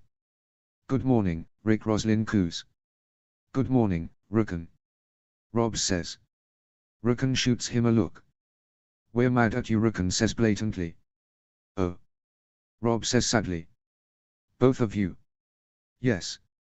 And Shaggydoag, too. Rukun looks at Shaggydoag, but he's oblivious, standing with Grey Wind at Rob's feet and fighting him for attention. Shaggy. Rukun calls, his wolf now coming over to him. Rukun, sweetie, why don't you take the direwolves and go get ready for the day? Roslyn asks him. What will you do? Rob and I are going for a walk. Roslyn tells him.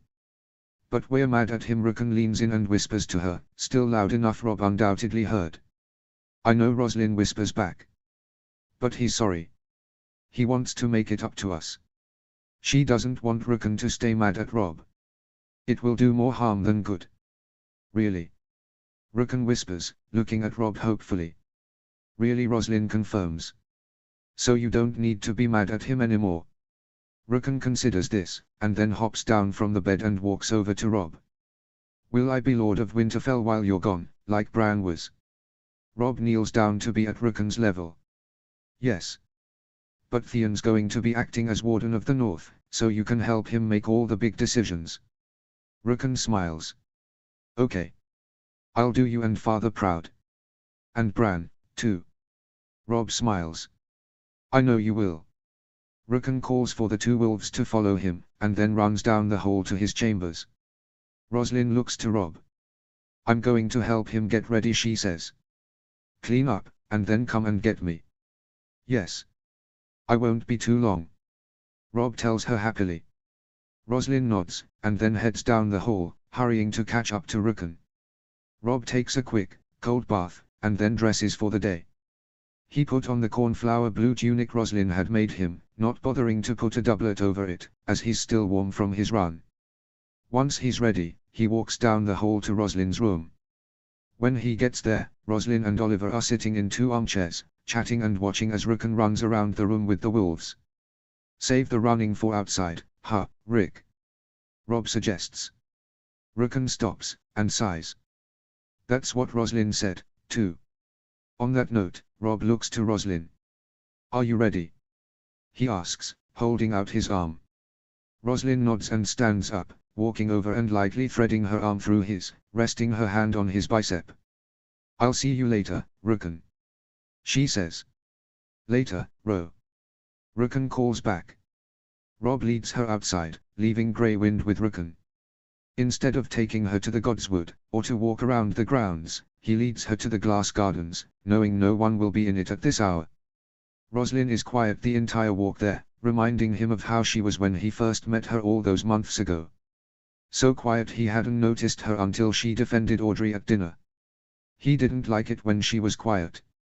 She looked down a lot and sort of curled into herself. He liked that she had gotten so comfortable around him and Winterfell that she was always seen smiling, laughing and talking with her ladies, her brothers, or any of the servants. He almost wishes she was still angry with him. At least then, she wouldn't be so timid. Did you sleep well?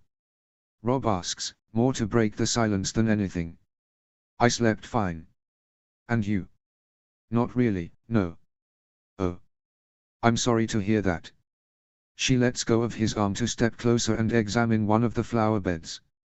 Her hands brushing the leaves and petals of a winter rose bush gingerly. What's your favorite flower? Rob asks.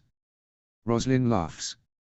You don't care what my favorite flower is, she says, unease to her voice. Yes, I do. What is it? Poppies, she says, motioning over to a nearby flower bed. And camellias too. These are pretty though. What kind of roses are they? Winter rose. It's Sansa's favorite. Roslyn smiles.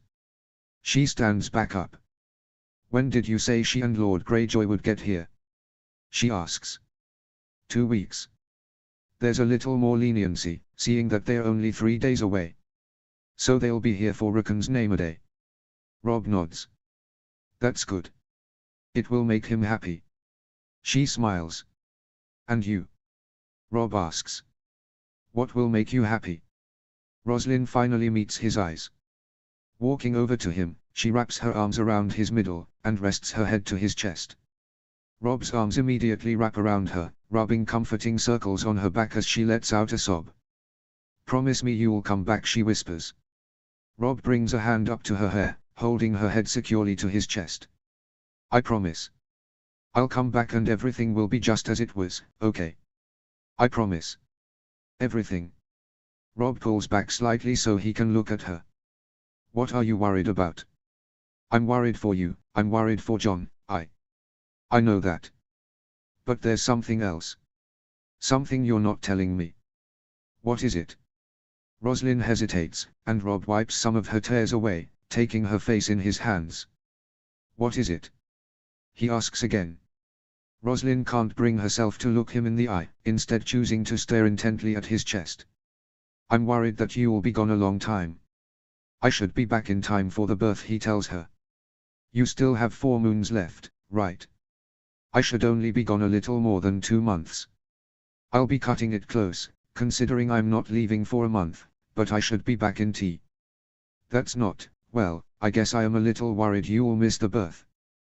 But, you'll be gone a long time. I'm worried you'll get bored, and lonely, that you'll, she hesitates, not strong enough to voice the thought. Rob senses what she's getting at though, and pulls her gaze up to meet his. I love you. Only you. There is no one else. There will be no one else. I'm going to negotiate with Tommen, and then I'm coming straight home. No distractions. No boredom. No loneliness. I promise. I love you. Sansa says your father loved your mother, Rosalind reasons. And I hold nothing against Jon.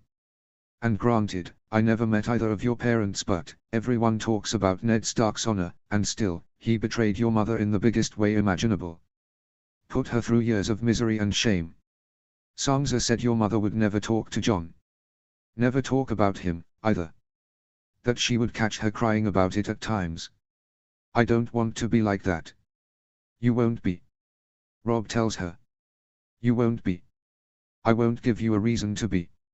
I'm not going to cheat on you while I'm away. You don't know that, Rosalind says. War's a stressful time. Men do things they wouldn't normally. I'm not going to cheat on you. My father was an honorable man. He raised me to be a man of honor, and my brothers as well. He married my mother out of honor. And yes, he did dishonor her by having Jon, but he didn't love my mother at first. He didn't know her when he married her, and he didn't see her for a long time after their wedding. He didn't love her when he cheated on her. And while he did love her when he died, and I do believe their love was true, he never loved her the way I love you. Nobody loves anybody the way I love you. Rosalind looks at him, happy tears now forming in her eyes. I love you with all that I am.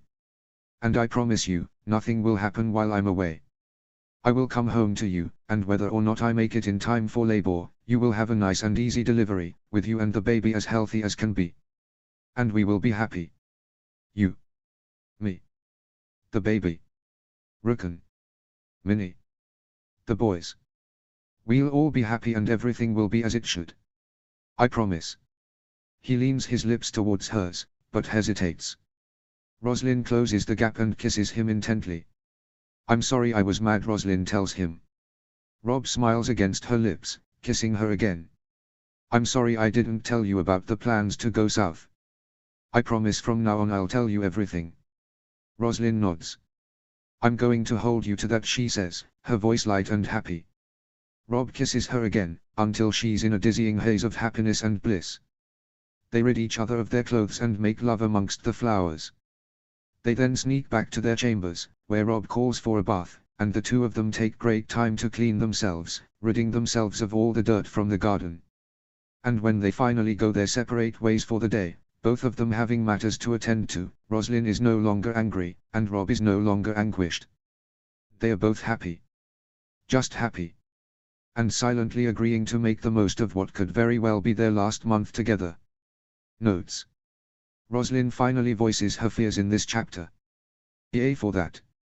Sorry the chapter is short, but I hope everyone enjoyed it. Have a great day. Chapter 19, Rickon's Name-a-Day. Notes. See the end of the chapter for notes. Chapter text. In the weeks that followed, things had been okay. She and Rob were happy, but Rob's trip south was always looming over their heads. Asha Greyjoy had arrived, and stayed for 2 days, as she and Rob finalized their plans, before she headed back to her ships to begin her voyage south. Rob had kept his word, and told Rosalind every detail of what he and Asha and the other Northern Lords had planned and discussed. Asha had brought with her the 2 Mormont sisters, Lyra and Jory, who were 16 and 14 respectively.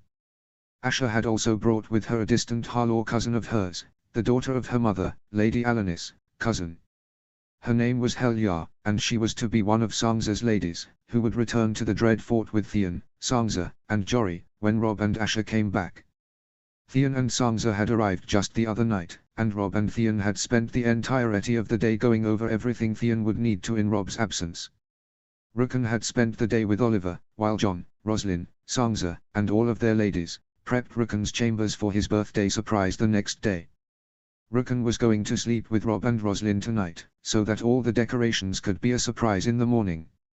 Minnie had confined Roslyn and Sangza to wrapping all of the presents, not wanting either of them to strain themselves given their condition. Not that it mattered much.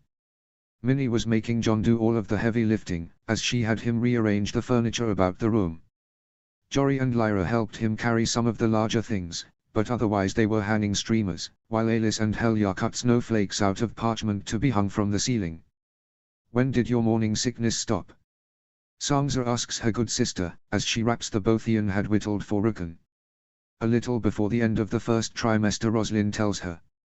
"Why? Are you still getting sick?" "A little. But I've only just entered my second trimester. I'm sure it will end soon." Roslyn nods, and grabs Rukun's quilt so she can wrap it. "Oh!" Sangza exclaims, reaching her arms out. "Let me see it." Roslyn hands over the quilt and Sangza looks it over happily. "It's perfect. He'll love it." She folds it up and hands it back to Roslyn. They wrap the book on the history of the Riverlands that Rob had gotten him, the handkerchief Minnie had sewn and embroidered him, after telling him in one of their etiquette lessons that a gentleman always carries one on him. They wrap the collar and leash Sangza made for Shaggydoag, similar to the ones she had made Lady all those years ago. And they wrap the small dagger John had commissioned to be made for him. Lastly, they place a little black horse figurine that Roslyn had asked Theon to make, as a teaser for the real horse that was currently hidden in the stables. When all the preparations were done, Roslyn grabbed Rukun's nightclothes, as well as a change of clothes for the morning. Rob, John, Theon, and Oliver come to collect all the girls and escort them to their chambers, as they make Rukun wait out in the hall with the direwolves. Theon escorts Sangza and Lady Helya. John escorts the Mormont sisters. Oliver escorts Minnie and Lady Alice. And Rob escorts her and Rukun back to their chambers. When they get there, Roslyn goes behind the partition to put on her nightgown, a simple white gown with a winter rose made out of ribbon stitched to the center of the neckline. Once they are all ready for bed, the three of them settle in while the two wolves pile up on Greywine's bed in the corner. Roslyn pulls the covers up to just under Rukun's chin, and he cuddles into her side. Roslyn is lying in the middle of the bed, so that Rob can be on her other side, her back to his chest, with one of his arms draped around her, his hand on her stomach. "Good night, Roslyn." "Good night, Rob," Rukun says as he yawns. "I love you." "Good night, Rick," Rob says. "We love you too." Roslyn leans closer to Rukun and whispers happy early Namaday, causing the boy to fall asleep with a smile on his lips. Roslyn wakes to Rukun jumping on the bed excitedly. The wolves awake and alert, nipping at his feet and jumping with just as much excitement. "Wake up!" Rukun squeals, jumping on Rob, who's still in a deep sleep. Rob wakes at the impact, and play wrestles Rukun with one arm, while gently pushing Roslyn away with the other, so she's not affected by all of the commotion. Roslyn climbs out of bed, smiling at the two brothers who are laughing and happy. She grabs the pink dress Alice made her, and puts it on, braiding her hair out of her face and tying it secure with a ribbon. "Time to get dressed, boys," Roslyn tells them in a sing-song voice. Or Rukun whines. 5 more minutes. She looks at the two of them, seeing how happy they are. She doesn't want to take that away, and so she agrees. "I'm going to wake Minnie. She'll be sad if she misses the morning just because she likes to sleep in," Roslyn says. The boys barely acknowledge her, before going back to wrestling, and so Roslyn slips down the hall to her sister's room, which she shares with Lady Alice. She lightly knocks on the door. "Come in," Alice calls. Roslyn opens the door and walks inside. "Good morning, girls," Roslyn says. "Good morning," Alice says, sitting at her vanity and braiding her hair. Minnie doesn't respond, but rather burrows deeper into her bed. "Time to get up," sleepy Roslyn coos, pulling back the covers, causing Minnie to shiver. Roslyn leaves her be, knowing she'll get out of bed in the next 5 minutes or so, and pulls Minnie's magenta dress from the wardrobe, seeing that Alice is wearing her coral one. Once Minnie is up and ready, the three girls head to the Great Hall, which is already fairly crowded with other lords and servants. Sansa, Theon, Oliver, Jon, Lyra, and Jory all sitting at one of the larger tables. "Good morning." Sansa calls out when she sees them, scooting closer to Theon so that there's more room on her other side for one of them to sit. Roslyn sits down next to her, while Minnie and Alice take seats at the other end of the table. "Where's the name-a-day boy?" Theon asks. "Robb and him should be getting ready," Roslyn says. "But who knows?" Theon nods, and wraps his arm around Sansa's shoulders, before turning to his other side and talking to Oliver. "I love your dress." Sansa tells her. "Thank you. Lady Alice made it." "And what about yours?" "It's beautiful." Roslyn tells her. Sansa is in a tully blue dress, with long, billowing sleeves, lower neckline, and ruffles in the skirt. "I don't think it will fit much longer," Sansa tells her, a smile on her lips as she gently clutches her stomach. Roslyn smiles at her, her hand going to her own stomach instinctively. After that, the two girls engage in conversation about how excited they think Rukan will be with his horse. 10 minutes later, Rukan and Shaggydoke come running into the room. Robb and Grey Wind walking quickly behind them. "Sansa!" Rukan yells, running straight for his sister's arms. "Rukan!"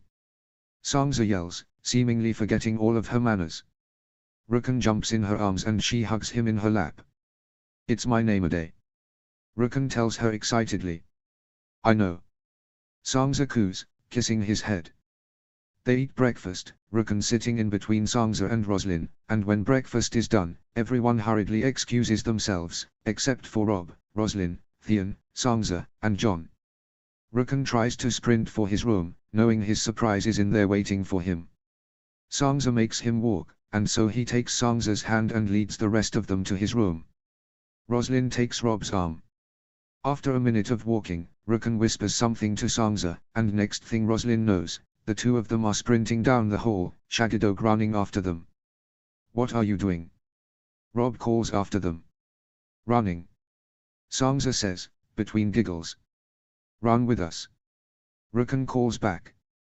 Robb looks to Roslyn, who nods, laughing lightly, and Robb nudges Jon, before running after his siblings, catching up quickly, Jon right behind him. "Should we be running too?" Theon asks, offering Roslyn his arm, which she accepts. There's a joking tone to his voice, but a longing one, too. As if he had been hoping the Starks would want him to run as well. Roslyn loosens her grip on Theon's arm, before letting go completely. "Race you," she tells him, before running off. Theon catches her quickly, though. Roslyn had never been much of a runner, and that continued to be the case, considering how pregnant she is, but Rukan's chambers really aren't that far now. Theon runs too, but he keeps pace with Roslyn, so as to not leave her behind. They catch up with the Stark siblings, at the door. Sansa and Roslyn are out of breath, but everyone else appears to be fine. It does leave Theon and Robb to fret and hover over their wives. "Can we go in yet?" Rukan asks impatiently. "Yes," Rukan, Sansa tells him, ruffling his hair. Jon opens the door for everyone, and when he does, everyone else from breakfast jumps up, yelling "Happy Name-a-Day" to Rukan. Rukan cheers excitedly, running straight for his table of presents. As he opens them, he seems most excited about the bow Theon made for him, but he keeps looking around, as if he expects his horse to be hidden in his room somewhere. He's barely even excited about his chocolate cake, as he anxiously looks for signs of a horse. When he opens the collar and leash Sansa made for Shaggydoke, he gets excited, thinking it's a bridle and a lead, only to be disappointed when it's not. Shaggy doesn't need a leash, he complains. "It's good to have one nonetheless," Robb tells him, looking to Sansa to see if she's upset. She only looks a little hurt at Rukan's words. "I guess so. Thank you, Sansa," he tells her sweetly. "You're welcome, Rukan," Sansa says. She ruffles his hair sweetly. When Rukan finishes opening all of the gifts, everyone can tell he is doing his best to hide his disappointment at there being no horse. He fiddles with the wooden one Theon made him, a longing look in his eyes. "Do you like the horse, Rukan?" Sangza asks him. Rukun sighs. Yeah, it's nice. It looks just like the one waiting for you in the stables, Rob says. Rukun's eyes light up. He looks to Rob for confirmation, as if he can't believe what he's just heard. Really? Raoul. Rob doesn't even finish a word before Rukun takes off, running towards the stables, the three direwolves on his heels. Everyone follows after him, at a much slower pace. When Rukun is just about to reach the stables, Rob, John, and Theon all yell for him to slow down, so as not to spook the horses. Rukun complies, and everyone is able to catch up with him. Rob leads Rukun over to the stall where his horse is, and Rukun shrieks in excitement, spooking both his horse, as well as Sangza's and Theon's, which are in the stalls to the left of it. He's perfect, Rukun says. Rukun hugs Theon first. He looks just like your carving, Rukun tells him happily. Theon smiles and ruffles his hair, seemingly at a loss for words. Rukun then goes back to looking at his horse, reaching a hand out and petting down his face. What will you name him? Sangza asks. Rukun ponders. Barnum. He decides after a few moments. Sangza looks to Roslyn confused, having no idea where he got that name from. Roslyn shrugs. She has no idea either. Rukun begs Rob to let him ride Barnum right away, and so the boys help him saddle up the horse, while all of the girls head back inside. The boys go for a ride in the Godswood for the rest of the afternoon, with Sir Roderick keeping Roslyn, Sangza, and their ladies company so they are not unguarded. The girls all sit and sew, and after a while, Daisy Mormont comes and asks her sisters to come spar with her. They bring Lady Helya with them, as Asha had wanted her to continue her training as well. That left Roslyn, Minnie, Sangza, and Alice to all sit and sew together, chatting amongst themselves. Sangza is engaged in conversation with Sir Roderick, and Minnie is teaching Alice an embroidery stitch, leaving Roslyn to quietly think to herself. Rob would be leaving soon. Now that Rukun's name-a-day had passed, there was less than a fortnight before he would go. The thought worried Roslyn immensely. Rob had seen to it that Winterfell would be full of family and friends while he was away, and yet Roslyn knew it would feel more lonely than it ever had with him gone. Dinner was good. Rukun loved his chocolate cake for dessert. Rob let him have 2 slices, and he shared his second slice with Roslyn because he knew chocolate was her favorite, too. When Roslyn and Rob put him to bed that night, it seemed the boy wanted to do anything but sleep. When he was finally in bed, his new quilt tucking him in, and Roslyn had read him a story and sung to him, and Rob had tucked Shaggydog in with a blanket on his bed in the corner, the two of them finally headed to their own chambers, where Grey Wind was already sleeping soundly. It had been a good day. A great day, and Roslyn tried to remind herself of that as she readied for bed, pulling her hair into a loose braid to keep it out of her face. Rob had stayed in his solar to finish up some work, and so Roslyn had beat him to bed. She laid under the covers, her eyes closed. She was tired, but she willed herself to stay awake so she could see Rob. Oh, how I will hate to sleep alone when he's gone, she thinks. When Rob joins her, they whisper quietly about the day and how happy Rukun was, but Roslyn yawns one too many times, and so Rob tells her to go to sleep. She pretends to, so that she might hear Rob speak to the baby, and after a couple of minutes, when Rob thinks she's asleep, he does. "Hello, little wolf," he whispers sweetly. "It was Uncle Rukun's name-a-day today, so I think everyone had fun. You're going to love your Uncle Rukun. He's going to be so excited to have someone to play with again, even if it will be a while before you can play." Rob ever so gently kisses her stomach, and Roslyn smiles, sighing happily as she does.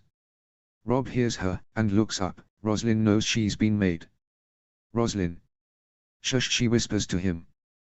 "Keep talking, I'm sleeping." "Have you been awake this whole time?" he asks skeptically, moving to lay his head next to hers. Roslyn sighs, and opens her eyes. "Maybe a little," she confesses.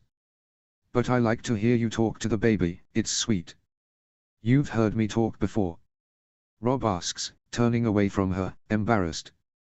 Roslyn pulls him back to look at her, taking his arms and wrapping them around her. "Yes," she tells him. She places her hands on his cheeks, and she can feel them warm, from the blush that so rarely covers his face. She leans over and kisses his nose, before laying her head back on her pillow. She's on her side, turned towards him, but she closes her eyes as she talks to him, her tiredness well and truly taking over. You should keep talking to the baby. I can't. Not if I know you're listening. I'm well and truly falling asleep now, I won't hear anything. How will I know you're asleep, if you've managed to hide it from me before? Minnie says I snore, just wait until you hear that. Rob laughs. Roslyn reaches down and rests her hand on top of his, resting over her stomach. Rob, she says seriously. You'll be going soon. Please humor me and talk to the baby. Regardless of whether I fall asleep and hear it or not, it will make me happy.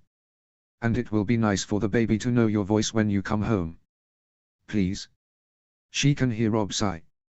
He presses a kiss to the corner of her mouth. Very well, he agrees. He then leans back over the baby as Roslyn lets out a little yawn. Hi, little, he stops. I can't do it if I know you're listening, he says again. Yes, you can. I don't know what to say. Tell it about your day. Or what you plan to do tomorrow. Or tell it a story. You can tell the story of Duncan the Tall that I just read to Rukun.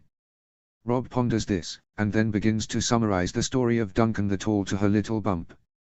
Roslyn falls asleep before he finishes, and Roslyn hopes that when he finished the story, he sensed she was asleep and continued to talk to the baby. She is worried that the baby will forget his voice while he's gone, but more than that, she's worried she will. She hopes that if Rob talks, even while she's sleeping, her ears will store the sound of his voice so she never forgets it. Notes. A happy chapter. And a little family reunion of sorts. Next chapter, Rob heads south.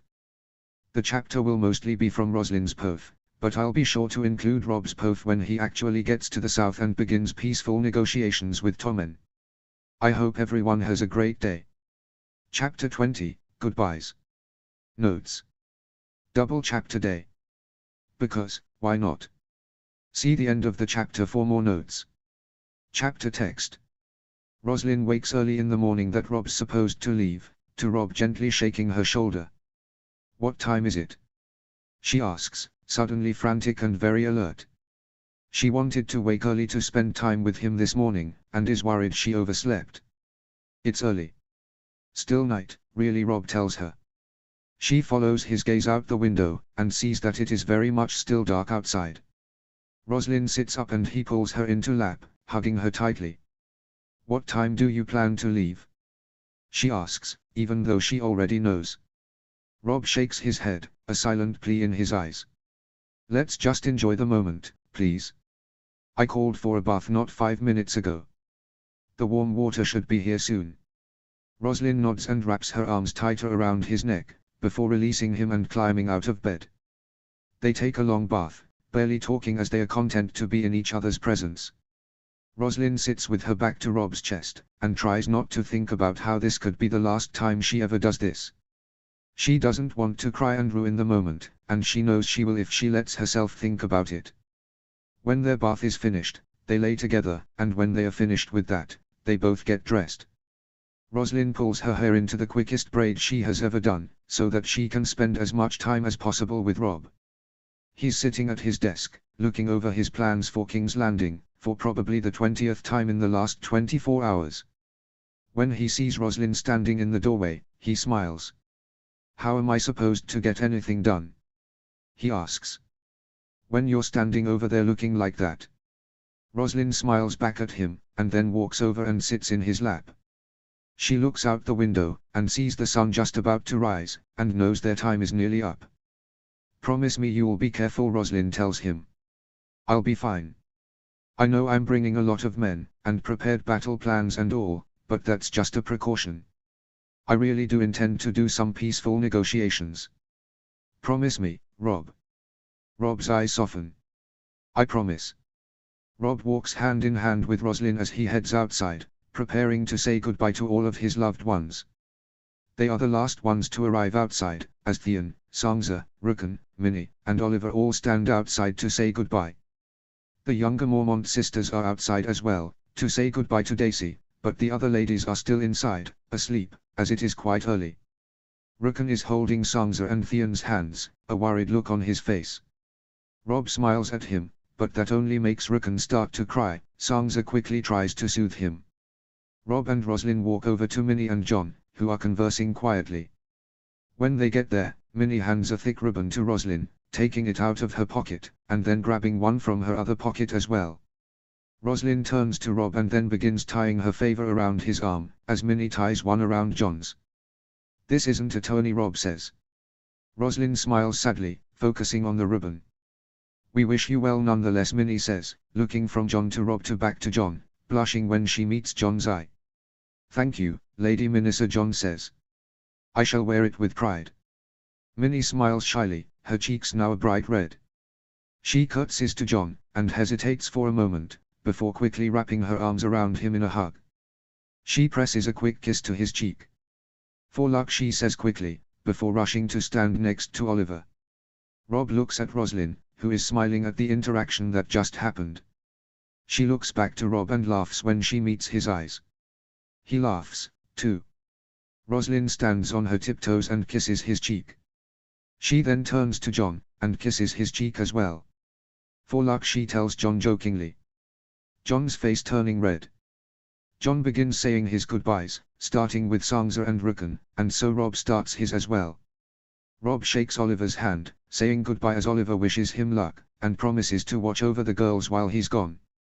He hugs Minnie, who kisses his cheek and whispers in his ear, "Please be safe. I don't know what will become of Roslyn if something happens to you." Rob pulls back and nods, before kissing her hand and turning to Theon. Theon pulls Rob into a big embrace. "Take care of them, please?" Rob asks. "All of them?" "Of course," Theon tells him. "I'll check on her daily," Theon quietly whispers to him. "And I'll do my best to make sure the North is doing just as well as it is now." "Thank you. And I don't doubt it. You've been doing well at the Dread Fort, you'll do well here." Theon nods, and Rob pulls him in for another hug. "Brothers for life," Rob says lightly. "Brothers for life," Theon confirms. Rukun has started crying again, and so Rob turns to Roslyn to say goodbye to her first. He wraps his arms around her, and kisses her head as he pulls her to him. "I'll be back before you know it," he tells her. Roslyn's arms tighten around him, but he can feel her small nod. He pulls back to look at her and can see 2 small tears dripping down her cheeks. He kisses them away, and then kisses her properly, before pulling back and resting his forehead against hers. "I'll be careful," he promises. "I love you. I love you, too," she says quietly. Rob kisses her again, and then leans down and kisses her stomach. He then pulls away, knowing if he lingers any longer he'll never be able to leave. He turns to Sansa, who is crying quietly. Rob opens his arms to her and she walks right into them. "Be careful, Robbie, please," she begs. "Of course," he promises, kissing her head. "Take care of each other, okay? Jon and I will be back soon. I'll get to be an uncle." He smiles at her, and Sansa smiles too. "I'll be an aunt," she sighs happily. "Just think, Robbie. Our children will be best friends. We can visit each other all the time. But you have to come home to make that happen." Rob laughs lightly.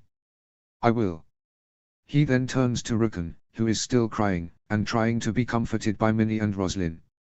Rukun jumps into Rob's arms, clinging to him tightly. "Don't go." Rukun begs, between sobs. "You and Jon should stay here. It's safer here." "Rick," Rob says sadly. "We have to go. But we'll be back soon. I promise." "That's what you said last time. And you were gone for nearly a year. Mother was gone for nearly a year. Don't go, Rob. Father and Arya never came back from King's Landing. You won't come back. Don't go." Rukun is in hysterics now. Rob kisses his head and rubs his back, trying to calm him. "It's not working." Jon says quietly, silently saying, "We have to go." Rob looks over, Sansa and Roslyn are crying now, after witnessing Rukun's meltdown, and Minnie is near tears too, Oliver and Theon trying to comfort them all.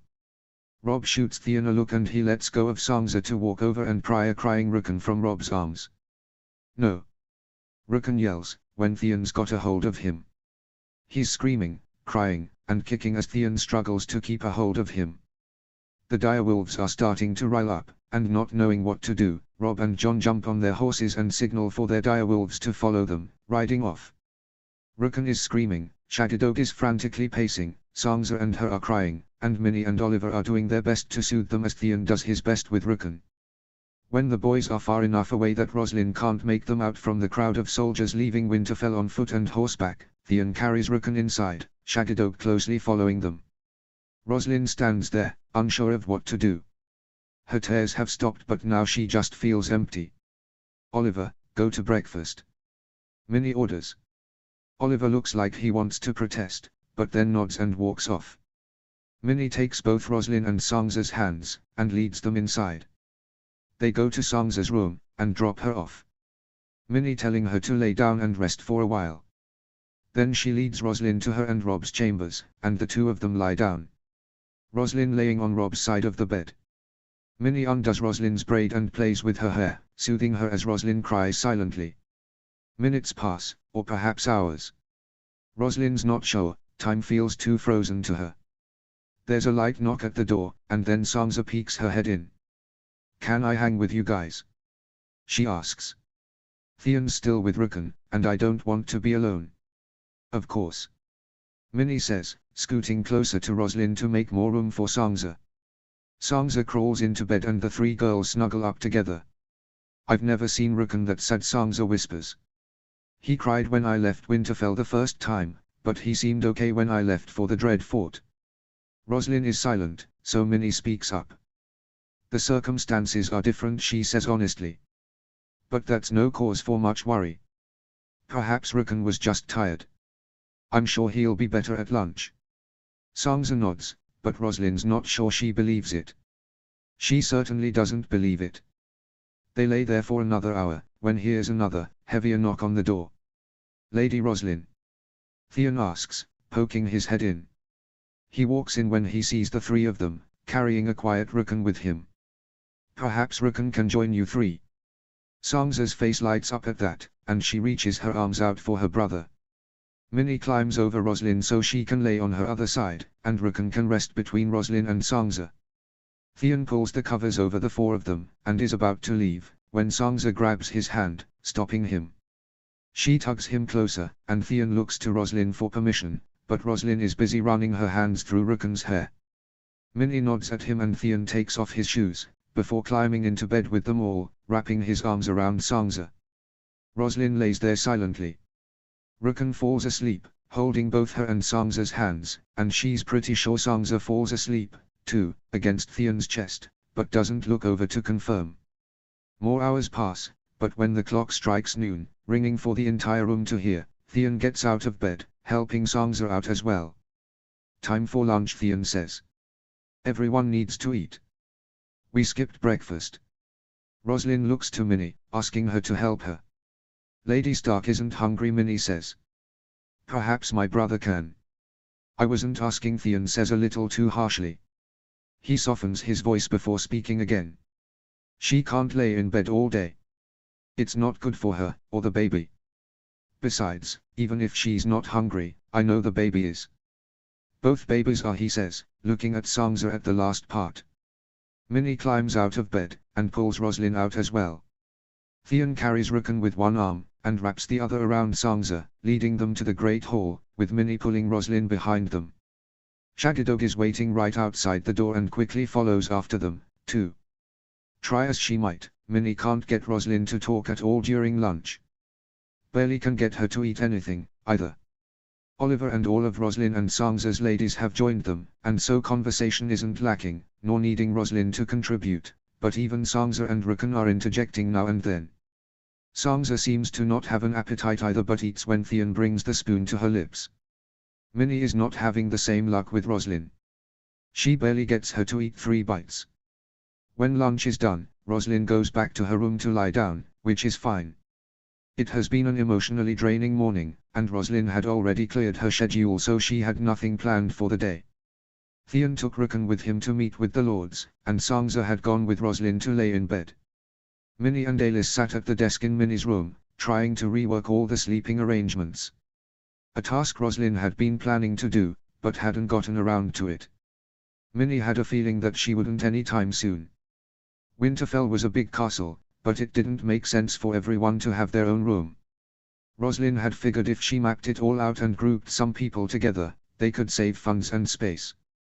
Lord and Lady Greyjoy are in Sansa's old room. Alis asks. Writing it down after Minnie confirms. So I move into your room with you, and what about the others? Jory and Lyra are already sharing a room. Minnie says, and I was thinking, actually, that Lady Heliar would stay in this room with you, until King Robb returns, as I will probably be staying with Roslyn. Alis nods, scratching out Minnie's name and writing down Heliar's. I do hope Lady Roslyn feels better soon. Minnie nods in agreement. The girls go through the rest of the household members, narrowing it down only slightly, but freeing up 6 rooms in the process, so Minnie feels like it's sufficient enough. She folds the paper and puts it in her pocket, to show Roslyn later. Ladies Jory, Lyra, and Heliar join them not much later, and the 5 of them spend time sewing maternity dresses for Sansa and Roslyn. With so many helping hands, they are able to finish the dress Minnie had started for Roslyn weeks ago, as well as start 2 new ones, one for Sansa and one for Roslyn. Minnie folds up the finished dress. It's stark grey, and made out of a woolen fabric, as it's supposed to start snowing any week now. At least, that's what Sir John had told her at breakfast the other day. She grabs the dress and excuses herself, checking that the list is still in her pocket, and heads to her sister's room. She knocks lightly, and waits a moment before stepping inside, sad but not surprised to see the 2 girls laying in bed, wide awake yet silent, eyes staring off into the distance. We finished a dress for you, Ro. Minnie says, extra chipper. Roslyn looks over, but her face shows no emotion. Minnie unfolds the dress to show her, and then hangs it in her wardrobe. It's pretty, Sansa says lazily. Thank you, Sansa. The girls and I are working on one for you, as well. Minnie walks over to the bed and sits next to Roslyn. Perhaps we can go for a walk. I think you both could do with some fresh air. And then, perhaps you can keep Lord Greyjoy and Rickon company, Sansa. And Ro and I can spend some time before dinner. Sure, Sansa says. She sits up and starts to get out of bed. Roslyn doesn't move until Minnie pulls on her arm.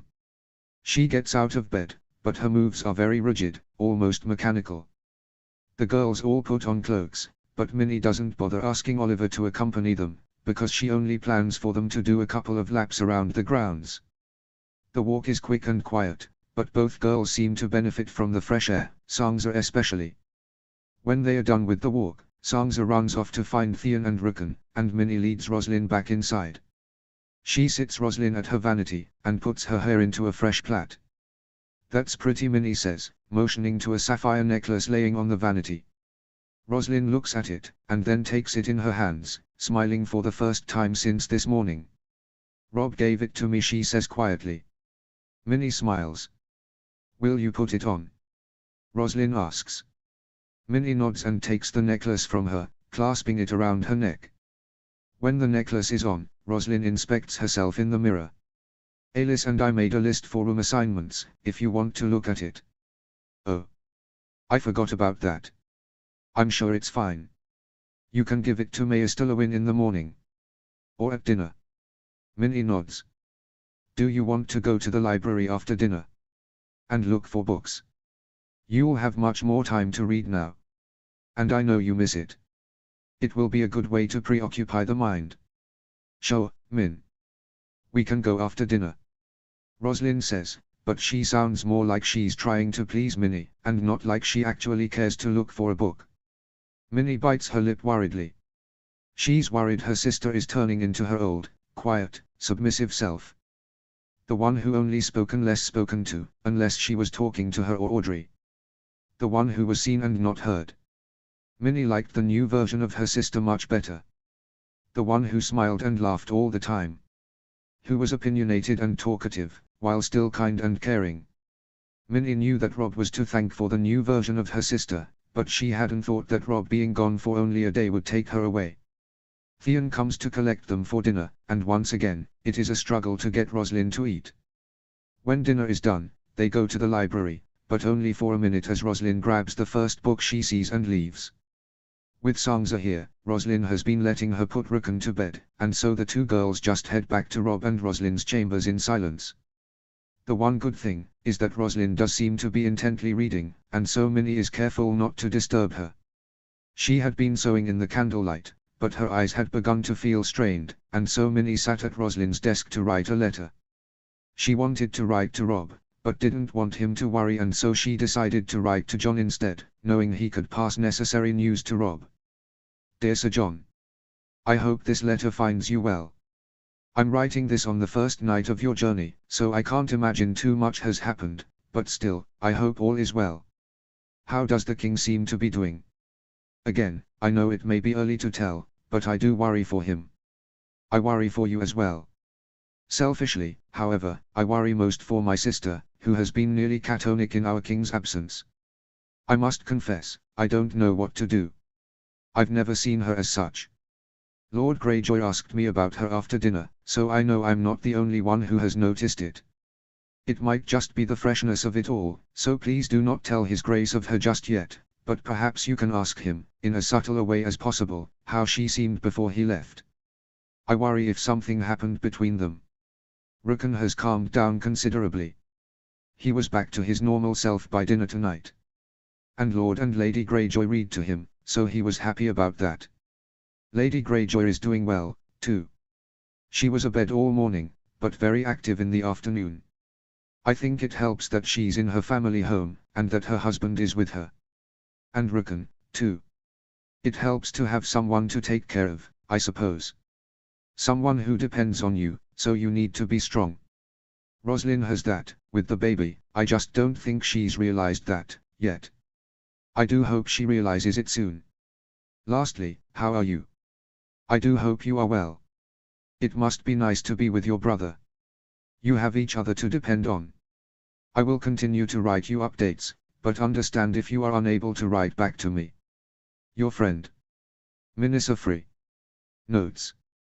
Lots of posts this chapter. Roslyn, Rob, Minnie. I hope it was clear whose pof it was each time. If it's not, LMK and I'll edit it. I'm thinking of next chapter including Theon's pof on things, as well as Rob's and Roslyn's, but I haven't written it yet, so we'll see.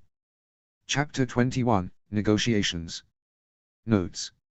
See the end of the chapter for notes. Chapter text.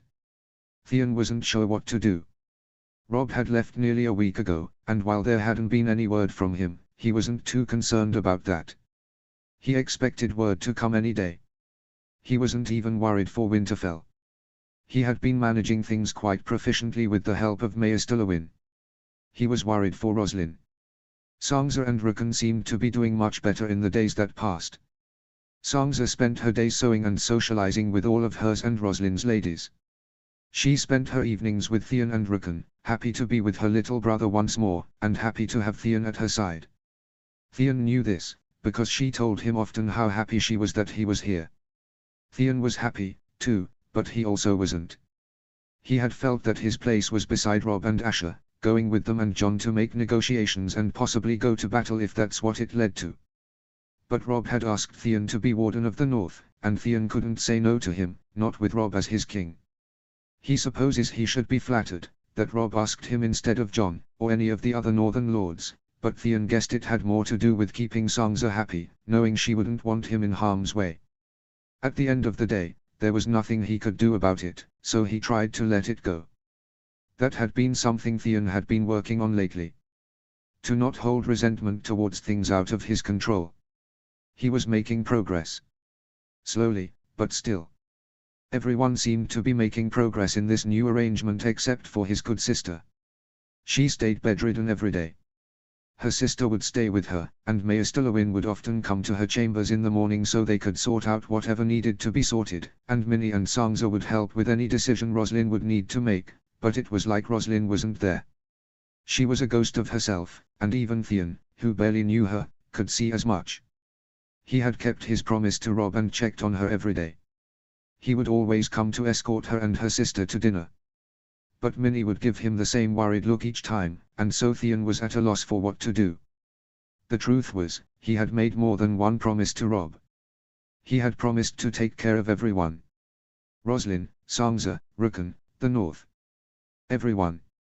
But Rob had made him promise to make a very specific promise as well. If I don't come back, and the baby is a boy, Rob had said, all will be fine. Roslyn will stay in Winterfell with Rickon, and she'll raise them both and all will be okay. But if the baby is a girl, and something happens to me, the North will try and drive her out. No one likes the phrase, and I'm sure they'd much prefer Rickon as heir. If she has a girl, I want you to promise me you'll take her, the baby, and Minnie to stay at the Dread Fort.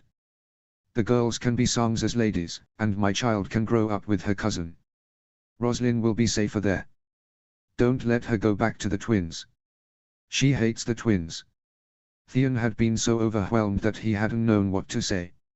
Even Asher had told him she planned on this being a peaceful negotiation. He couldn't understand why Rob was so worried. It was starting to worry him. I'm sure all will be fine, Theon said. Promise me, Theon. You have to take care of her. Promise me. I promise. Nowhere in that conversation did Rob make it seem like Roslyn would be so unstable with him gone. He just sounded like a worried husband. Theon understood that much. Now that Sansa was with child, he found himself worried for her constantly, not that he hadn't been already. But now he was really starting to worry. Did Rob know something he hadn't told him? Did Roslyn? Perhaps the reason she was so stressed was because she knew something no one else did. It seemed unlikely, but Theon wasn't sure what to believe. Theon had tried to talk to Roslyn, on several occasions. So did her brother, her sister, Sansa, Lady Alis, even Maester Lewin, but she wasn't receptive to any of them. According to Minnie, Roslyn had barely eaten anything at all, and it was starting to worry him. As a man, he could never understand the concept of not being hungry. As a soon-to-be father, having seen Sansa's appetite increase so much in the last few months, he knew that Roslyn must really, truly be starving herself. Worse, though, was that Roslyn didn't seem to be realizing she was doing it. She spent her days in a near catatonic state, staring off into the distance. She was responsive, but not really receptive to anything happening around her. It's dinner time, but instead of coming to get Roslyn and Minnie like he normally does, he brings with him a tray of food. He knocks on the door, and then walks inside. Good evening, ladies, he says, setting the tray down on a desk. Good evening, Lord Greyjoy, Minnie says, looking to the tray. Perhaps you can escort yourself to dinner tonight, Lady Minissa. I was hoping Lady Stark and I could have a little chat. Minnie shoots him a warning look, and he shrugs. He doesn't know if this will work. He doesn't have a plan, really. But for Robb Stark, he has to try. Finally, Minnie nods. She pulls Roslyn to her desk chair, and kisses her sister's cheek, before heading down the hall. Theon moves the tray, taking one of the bowls of soup, and a spoon, and setting it in front of her, before grabbing his own. Roslyn looks down at the bowl, and then back at him. No emotion. None. Sansa had been telling him each evening how she and Minnie and the other ladies had been gently trying to encourage her to do things. It hadn't been working. If soft love isn't going to work, perhaps tough love will. He thinks. Use the spoon, Theon tells her, motioning to her bowl and then taking a bite from his own. Roslyn warily grabs the spoon, but just moves it around in the soup. Not eating. Lady Stark. Theon says. Nothing. Roslyn. He says more firmly. She meets his gaze at this, her eyes startled. She brings the spoon to her lips, and sips the broth. You haven't eaten much, so go slow or you'll hurt your stomach. But I'm going to stay here until you eat the whole bowl. Why? Roslyn asks. Her voice is raspy, and Theon wonders if this is the first time she's spoken all day. He pours her a chalice of water. She takes a sip, and then gulps the rest of it down. Because eating is good for you. It's good for the baby. You want it to be strong, yes? Of course, I do. Roslyn says, sounding offended. Then eat, Theon tells her, just as much grit in his voice. Do you think the baby's okay? Roslyn asks, suddenly very worried. It's been moving around a lot less than normal. Perhaps my loss of appetite is harming it somehow. Theon had no doubt it probably was, but he wasn't going to tell her that. No detrimental damage had been done, and he'd make a stronger effort to see her eat every day. It's only been a handful of days, Theon tells her. Start eating again and I'm sure all will be well. Roslyn nods, thinking over his words. The thought of eating has been making me feel so sick lately. Even now. But what if I hurt the baby somehow? What if? He could see her start to drift off again, and quickly grabbed her hand to bring her focus back to him. I promise you, all is fine. Mayor Stillowin will confirm it. But you need to eat. And you need to not wallow. You're scaring Rukun. Your brother and sister are immensely worried. Sansa, too. And stress and worry is bad for the both of you. I know it's hard, not having him here. I get that. But you're the Lady of Winterfell. Queen consort in the north. You don't get to fall apart. As unfair as it is, it's the truth. Keep it together anyway, she whispers, more to herself than to him.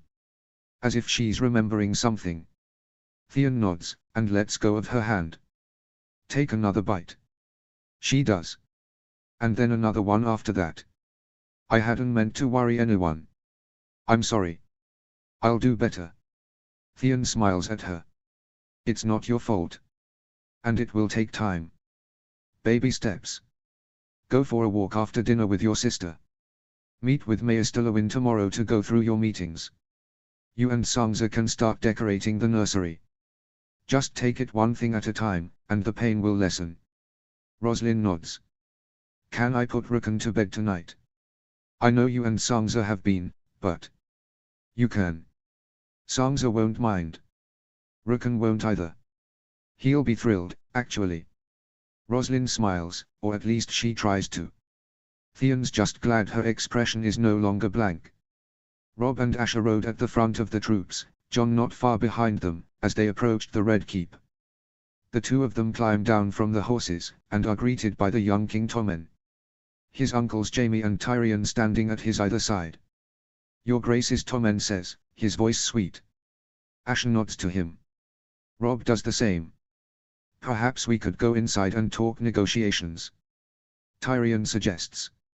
Robb agrees. You can leave your friends. Tyrion motions to the army standing behind Robb. Outside. They can make camp nearby.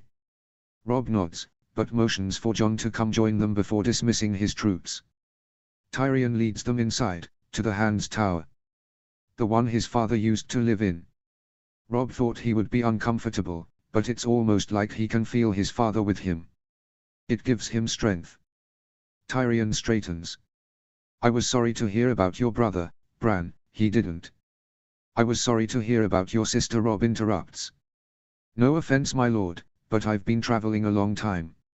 I'd like to get on with it. Of course. I was thinking. We want to talk to the boy alone. Robb interrupts again. He's the Kingslayer says. Not a boy. He's not our king, Asher says.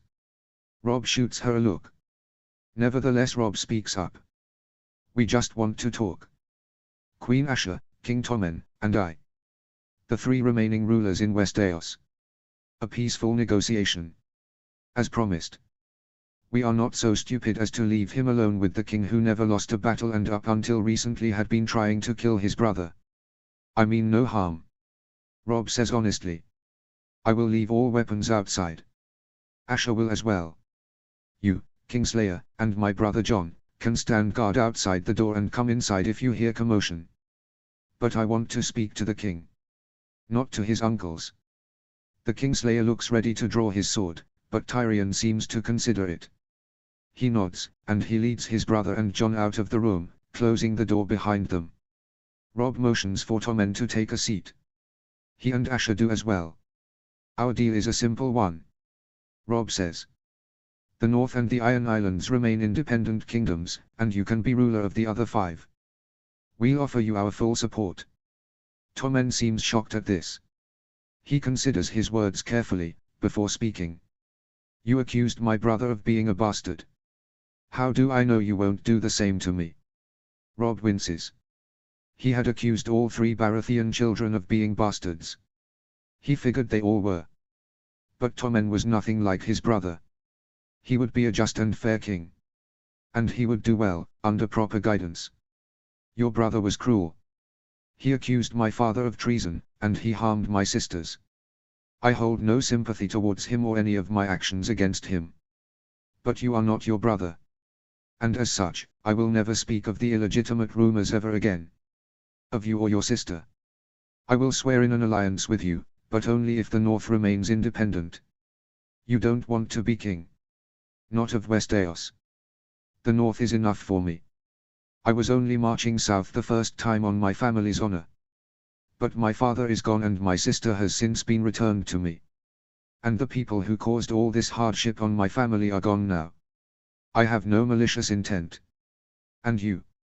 Tommen asks Asher. The Iron Islands wasn't enough for my father, but it was enough for me.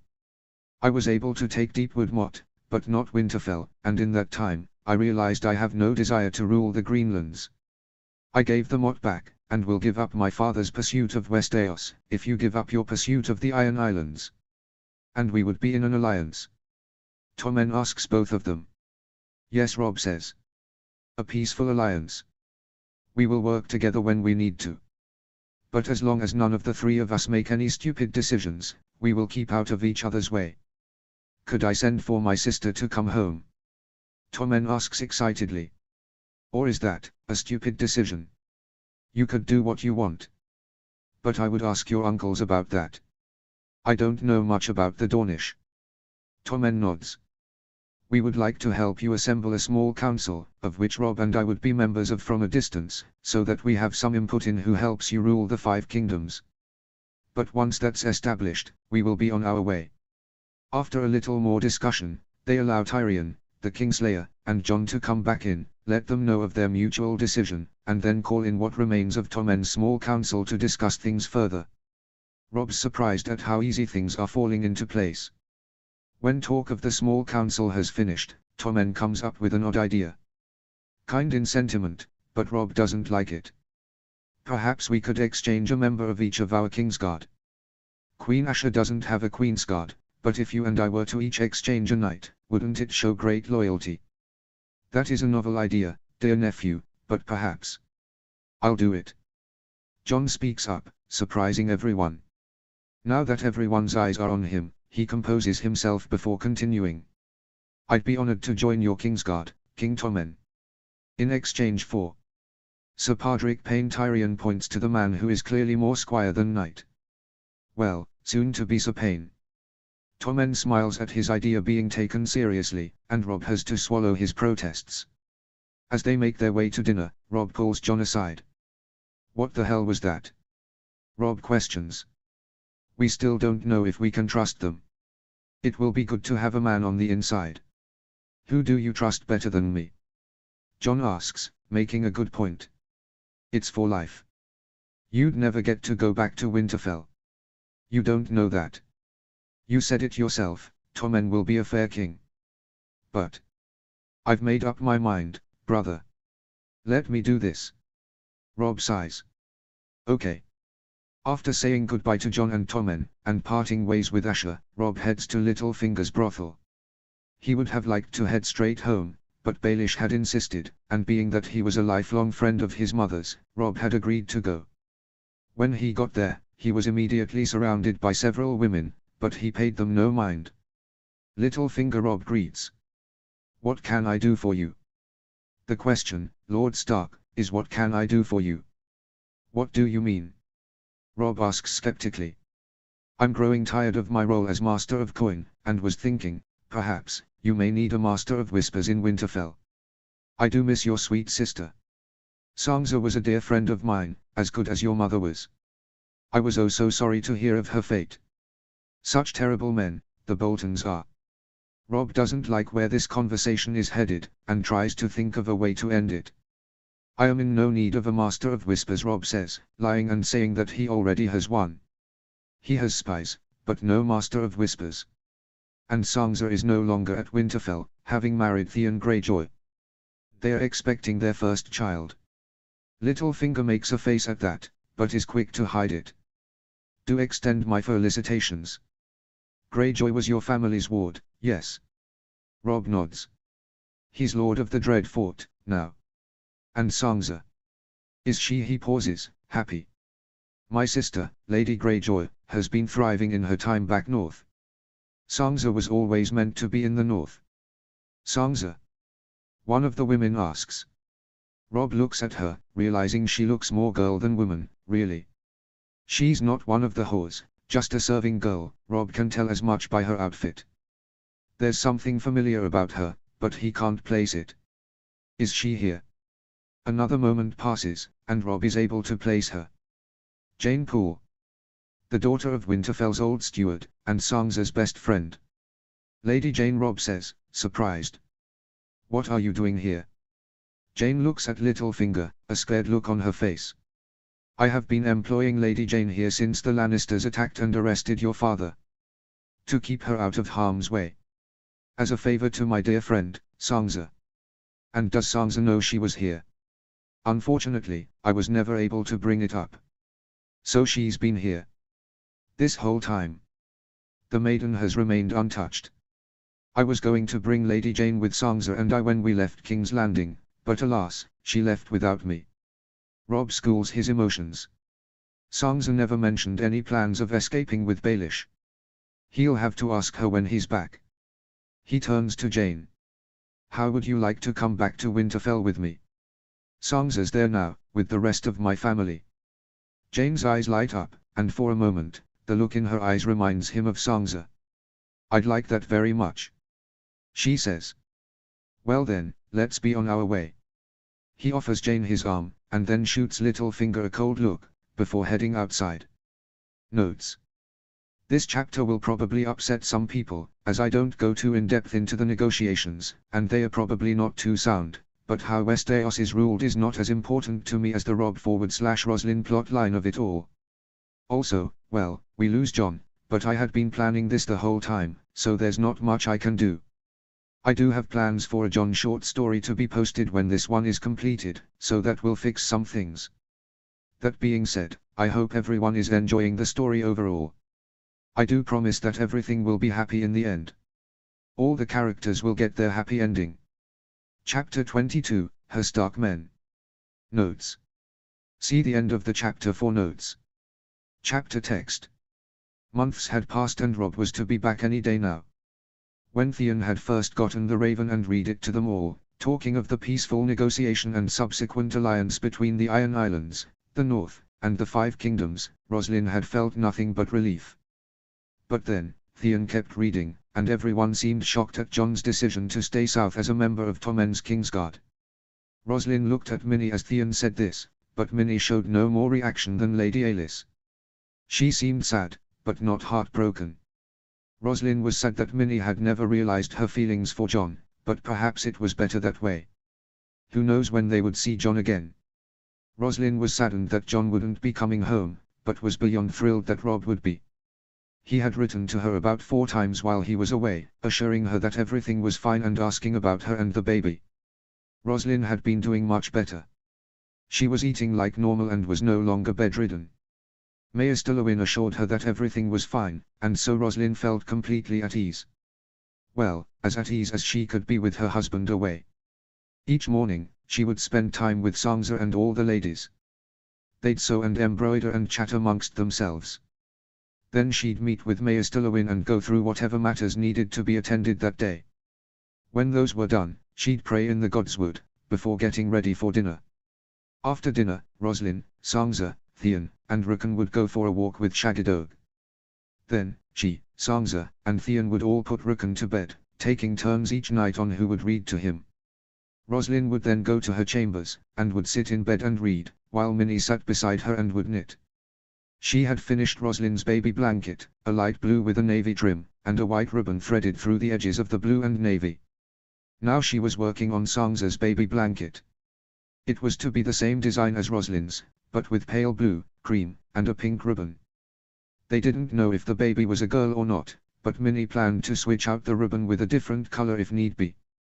On this particular night, Roslin finished a chapter of her book and set it down, laying on her side and facing Minnie. Should I burn out the candles? Minnie asks, about to set aside her knitting. No. You can keep working. I'm just tired. Minnie nods and finishes her row, before setting her knitting aside. Are you thinking about Rob? I'm always thinking about Rob. But no, I mean, yes, but I was more thinking about how the journey is going. Wondering where exactly he is. Lord Greyjoy said he should be 4 days away, right? Yes, but I can only wonder. I'm sure all is well. I wouldn't worry. Roslyn nods, wanting to change the subject anyway. I worry for Jon, too. He's all alone in King's Landing. Minnie nods. He's not alone though, is he? There's plenty of people in the south, and, from what Rob said, Jon chose to stay south. Perhaps he has some friends down there. None that I know of. But, maybe. Do you miss him? Jon? Minnie asks, surprised. I guess so. He was a good friend. Why? Roslyn smiles, sad and knowing. No reason. The two girls go to bed after that. It was finally the day that Rob was to come home.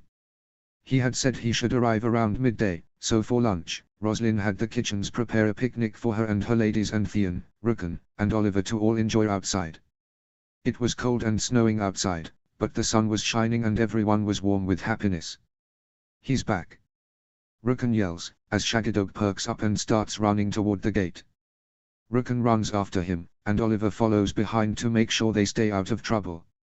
Theon helps Sansa and Roslyn stand up, while Alis and Minnie pack away the picnic, and Lyra and Jory run after the boys in search of their sister. Theon offers both the girls his arms as he leads them over. They can now all see Rob riding towards them, a happy smile on his face. Roslyn is about to run towards him, when he stops his horse and jumps from it. That's when she notices the girl riding by his side. She's a pretty girl with dark hair and brown eyes. Rob helps her down from her horse and smiles wider, saying something to her, before lifting Rickon into his arms. Roslyn's grip tightens on Theon's arm, and he looks at her worriedly. Roslyn feels sick to her stomach. Rob had promised he would be faithful. And had seemed so loving and devoted in all his letters. Yet he's gone mere months and comes home with another woman. Who is that? Roslyn asks. Sansa looks over at her. Who? Sansa asks, then she sees the girl standing next to Rob. Jane. She yells in disbelief. Running towards the girl. Roslyn's heart stings harder. Sansa is friends with her husband's mistress. She had thought it couldn't get worse. Who is that? Roslyn asks again, letting Theon lead her towards the reunion slowly. That's Jane. Theon tells her excitedly. Her father used to be the Stark's steward. They left Winterfell with Lord Eddard years ago. I had forgotten about her. She's Sansa's best friend. Sting. Goes her heart. Rob hugs Sansa, and then meets Roslyn's eyes, smiling widely. He rushes over to her, and wraps her in such an enthusiastic embrace he lifts her off the ground. He plasters her face with loving kisses, before leaning his forehead to hers. Roslyn smiles widely as well. She really is happy to see Rob, despite how upset and confused she is at the moment, and so she eagerly takes his hand in hers when he offers it. Ro, this is Lady Jane. She was my best friend growing up. Sansa introduces. Pleasure to meet you, Your Grace, Jane says, curtsying. Wherever were you? Sansa asks. Lord Baelish hired me to serve at his inn. Rob found me, and offered to bring me home. Said I could be one of your ladies. That would be perfect. Sansa agrees. Isn't that perfect, Theon? Theon agrees and Roslyn lets out a sigh of relief. Jane is not her husband's mistress, after all. She feels silly for thinking it. Rob had promised he'd be faithful, and she trusted him completely. It must be the pregnancy, she thinks. She's so far along that she meets very challenge, big or small, with skepticism and doubt. She pulls Rob closer to her, and kisses him happily. He smiles down at her. I missed you, he whispers in her ear. Roslyn looked up to him, saying with her eyes, I missed you too. Rob and Roslyn put Rickon to bed that night, with Rob being the one to read the story. They sit on either side of him, and both direwolves piled at the foot of the bed. When the story is over, Rickon starts to protest, saying he's not tired, but they can clearly see his eyes drooping, so Roslyn sings him a lullaby and Rukun drifts off. Hand in hand, Rob and Roslyn go back to their chambers, leaving Greywind behind with Rukun and Shaggy. Rob sends for water so they can take a bath. Roslyn sits with her back to his chest, feeling so at peace with the world. She lets Rob wash her, as at nearly 9 moons along, it's getting harder and harder for her to move. When they are done, they dress for bed and Roslyn cuddles into him, under the covers, his arms wrapped protectively around her shoulders and side. I'm so happy you're home, Roslyn tells him. Me too, Rob tells her, kissing her forehead. I'll never leave again. Roslyn laughs. You'll have to, at some point. But let's not think about that now. She rubs her forehead where he kissed her, as though she still can't believe he's really here. The baby squirms and Roslyn clutches her stomach. Rob grows concerned. Are you alright? He asks, panicked. Yes, the baby's only moving around. He must sense that you're home. Rob asks, amused. He gently lifts her off of him so he can sit up and look down at her stomach. I don't know, I have a feeling. Roslyn shrugs. And I think it helped me.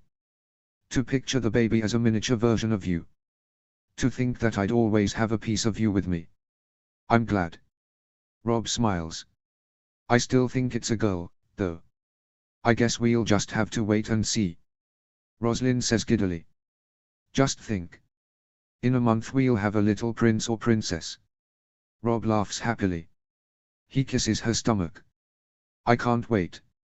The next morning, Roslyn had planned a grand breakfast feast to celebrate Rob's return.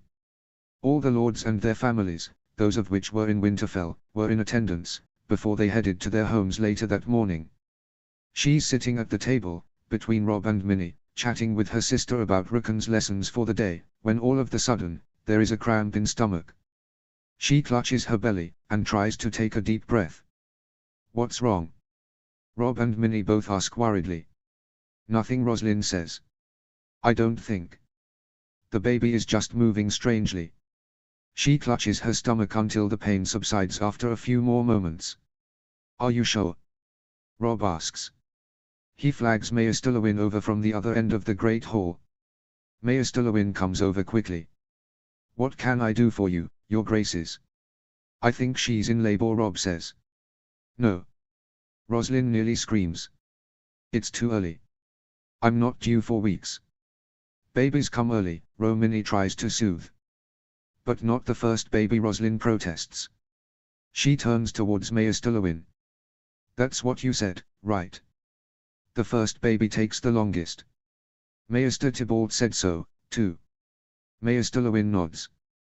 Yes, but that's not always the case. You are due soon enough, anyway, let's go to your chambers, my lady. I'll examine you there. I'm sure you'll be more comfortable, anyway. Roslyn wants to protest, but is unable to, as Rob practically carries her to their chambers, Sansa and Minnie trailing behind. Mayor Stillowin examines her, and confirms she is in labor. Rob and Minnie are ecstatic. Minnie fluffs the pillows at her back, and Rob starts pacing excitedly. Sansa stands beside her, holding her hand and smiling. I'm going to grab my things quickly, my lady, and then I'll be back. You still have some time with your contractions roughly 7 minutes apart. Mayor Stillowin says. 7 minutes?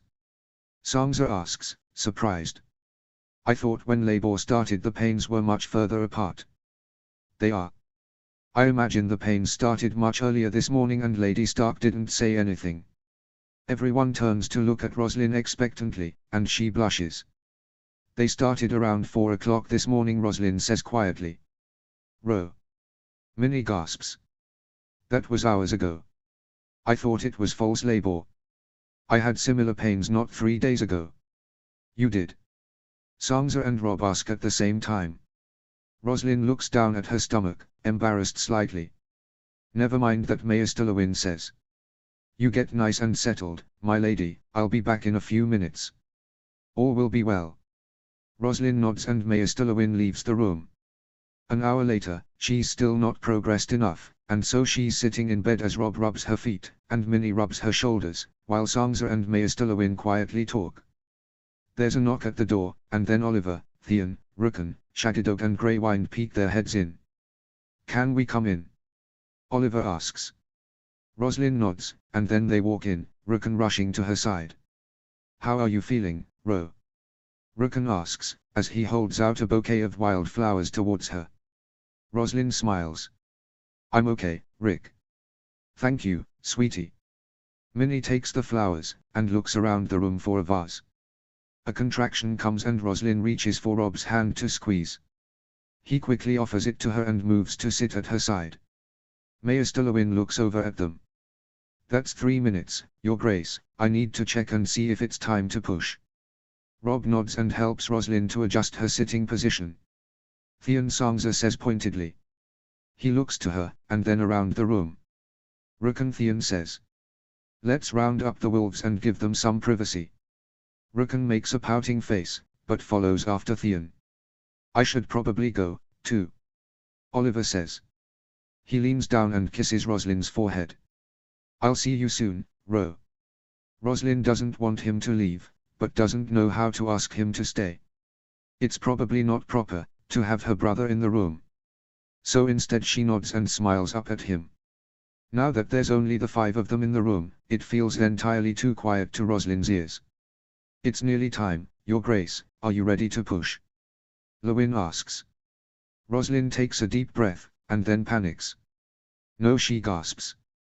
I'm not ready yet. Everyone turns and looks at her worried.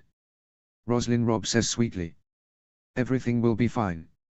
In a few minutes, you'll get to hold our baby in your arms. Just think of that. You'll get to hold the baby, she thinks sadly. I'm not ready, she says again, more forcefully this time. You still have a few minutes. Mayor Stillowin says. But once the contractions are 2 minutes apart. Roslin whines, squeezing Rob's hand tightly, and reaching for Minnie's hand with her other. That's 2 minutes, my lady. It's best to start pushing now. Rob takes her hand from Minnie's, so that he's holding both of her hands in his own. Everything will be fine, Rob says, smiling at her. But you need to listen to Mayor Stillowin. He delivered all of our mother's babies just fine, Roslin. All will be well. Sangza tries to comfort. Roslin wanted to scream. They didn't get it. Lady Caitlin had 5 successful labors. So did her own mother. But with her mother's 6th labor, the one where Roslin herself was born, her mother died. She looks at Minnie. I want Oliver, she says. Rob and Sangza look at her, confused, but Minnie seems to understand. I'll go get him, Minnie tells her, rushing out of the room. Roslin, my dear, what's wrong? Rob asks, concerned. I can't do this, she confesses. Of course you can. Rob says reassuringly. No, Rob, I can't. I can't do this, she pants. Deep breaths, my lady, Mayor Stillowin tells her. Roslin tries to, but finds she can't catch a steady breath. I'm sorry, she whispers. Rob rubs her back soothingly. It's all right, my dear, just take a deep breath. Everything will be fine. I promise. Roslin shakes her head, tears forming in her eyes, when Minnie and Oliver come running into the room. What's wrong, Ro? Oliver asks. Roslin lets out a sob when he asks, holding her hand out for him to hold. She then looks to Rob, Sangza, Minnie and Mayor Stillowin all scattered around her. She looks back to Oliver, a silent plea in her eyes. My sister and I need a moment alone, Oliver announces. No, Rob protests, hurt in his voice. Robbie, Sangza whispers, pulling on his arm. We'll give them a minute. She then looks to Roslin. But only one. Roslin nods and Sangza ushers Rob and Minnie out of the room, Mayor Stillowin behind them. When the door closes, Oliver pulls her into a hug. It's not the same, he tells her instantly. Mother had a lot of complications with your birth. You don't have any. But so much could still go wrong. Roslin says worriedly. The baby could be stillborn, there could be complications after the birth, Aiku. You're being paranoid. I'm a very paranoid person. Roslin reminds him. Stating the obvious is not a comfort to me, and you know it. Ro, Oliver says, taking her face in his hands so she has no choice but to look at him. Everything will be fine. I can't lose the baby, Olay. You won't. I mean it. It will break me. I can't. You won't. The door opens and the four of them walk back in. Minutes up, Minnie says, biting her lip in worry and impatience. Rob is immediately at her side. Is everything okay? He asks. Roslyn nods, blushing. Yes. I'm sure she's interrupted by another contraction. She squeezes Rob and Oliver's hands while Maester Lewin and Sansa go to the end of her bed and Minnie brings a cool washcloth to her face. Are you ready, my lady? Lewin asks. Roslyn looks to Oliver, who is nodding at her encouragingly. She then looks to Rob, who is smiling reassuringly at her side. I'm ready, Roslyn confirms. The labor is quick and easy, and when all is said and done, Roslyn is holding her perfect baby boy in her arms. Just as she wanted, the baby looks just like Rob, with charming tully blue eyes and perfect ringlets of dark brown hair. She can't stop smiling down at him, her handsome baby boy. Rob is sitting beside her, one arm draped over her shoulder and the other gently holding his son's tiny hand. I'm so proud of you, my dear, he tells her. He kisses her forehead and then looks back down at the little bundle. Do you want to hold him?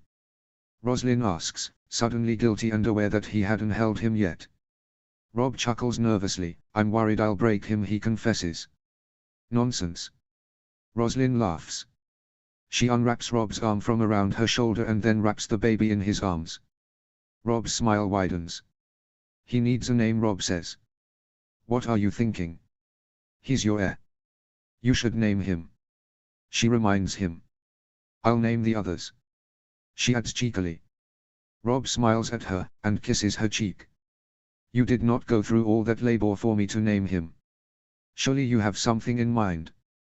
Roslyn blushes. There was one name I had been thinking about, she tells him. What is it? Eddard.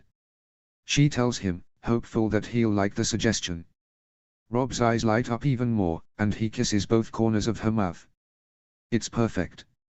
He tells her honestly. Thank you. Some time later, Rob and Roslyn are laying on the bed, while Sansa fusses over little Teddy, their nickname for the baby, in the corner of the room. Maester Lewin had cleaned up and stepped away, promising to check on them in another hour or so. There's a loud knock at the door. Rickon doesn't wait for a response, before running into the room, Theon behind him. Roslyn. Rickon cheers. Oliver said you had the baby. I did, Roslyn smiles. Rickon goes to her side of the bed and looks around. Where is it? Here he is, Rick, Sansa says. She walks over, Teddy in her arms, and hands the baby over to Roslyn. It's a boy. Rickon smiles. Can I hold him? Rob clearly wants to protest, but Rickon looks so hopeful she doesn't want to say no. Sit next to me, Rickon, Roslyn tells him. Rickon climbs on the bed and scoots close to Roslyn, who carefully places Teddy in his arms. Support his head, sweetie, Roslyn tells him. Rickon does, and smiles down at the baby. What's his name? Eddard, Rob says proudly. But we're going to call him Teddy, not Ned, like father. Rickon, Sansa, and Theon all smile when he says this. He's got a quiet face, like father did. Rickon remarks, before getting impatient. When can I play with him? Not for a while, Rickon. He has to be older. Rob tells him. Rob walks over to Rickon's side and adjusts how he holds the baby, worried his brother may drop him. Roslyn looks over at her husband, good brother, and son, her Stark men, and smiles, perfectly content. Rickon frowns, and then hands the baby back to Roslyn, before climbing down from the bed. Okay. I'm going to play with Shaggy and Grey Wind. Theon and Sansa leave not much longer after that, wanting to give Rob and Roslyn some alone time. After feeding Teddy, Roslyn burps him, and then is about to swaddle him, when Rob asks to hold him. Rob sits against the headboard, with his newborn son held tightly to his bare chest. He's already asleep, Rob whispers, laughing quietly. He feels safe with you, Roslyn tells him, sitting down next to him and leaning into his side. We both do. Rob kisses the crown of her head. And you always will be, Rob reminds her. I love you. I love you, too, Roslyn tells him. She laughs lightly to herself, when she thinks of over a year ago, when she first met her husband, and wondered if she'd ever be able to like him, let alone love him.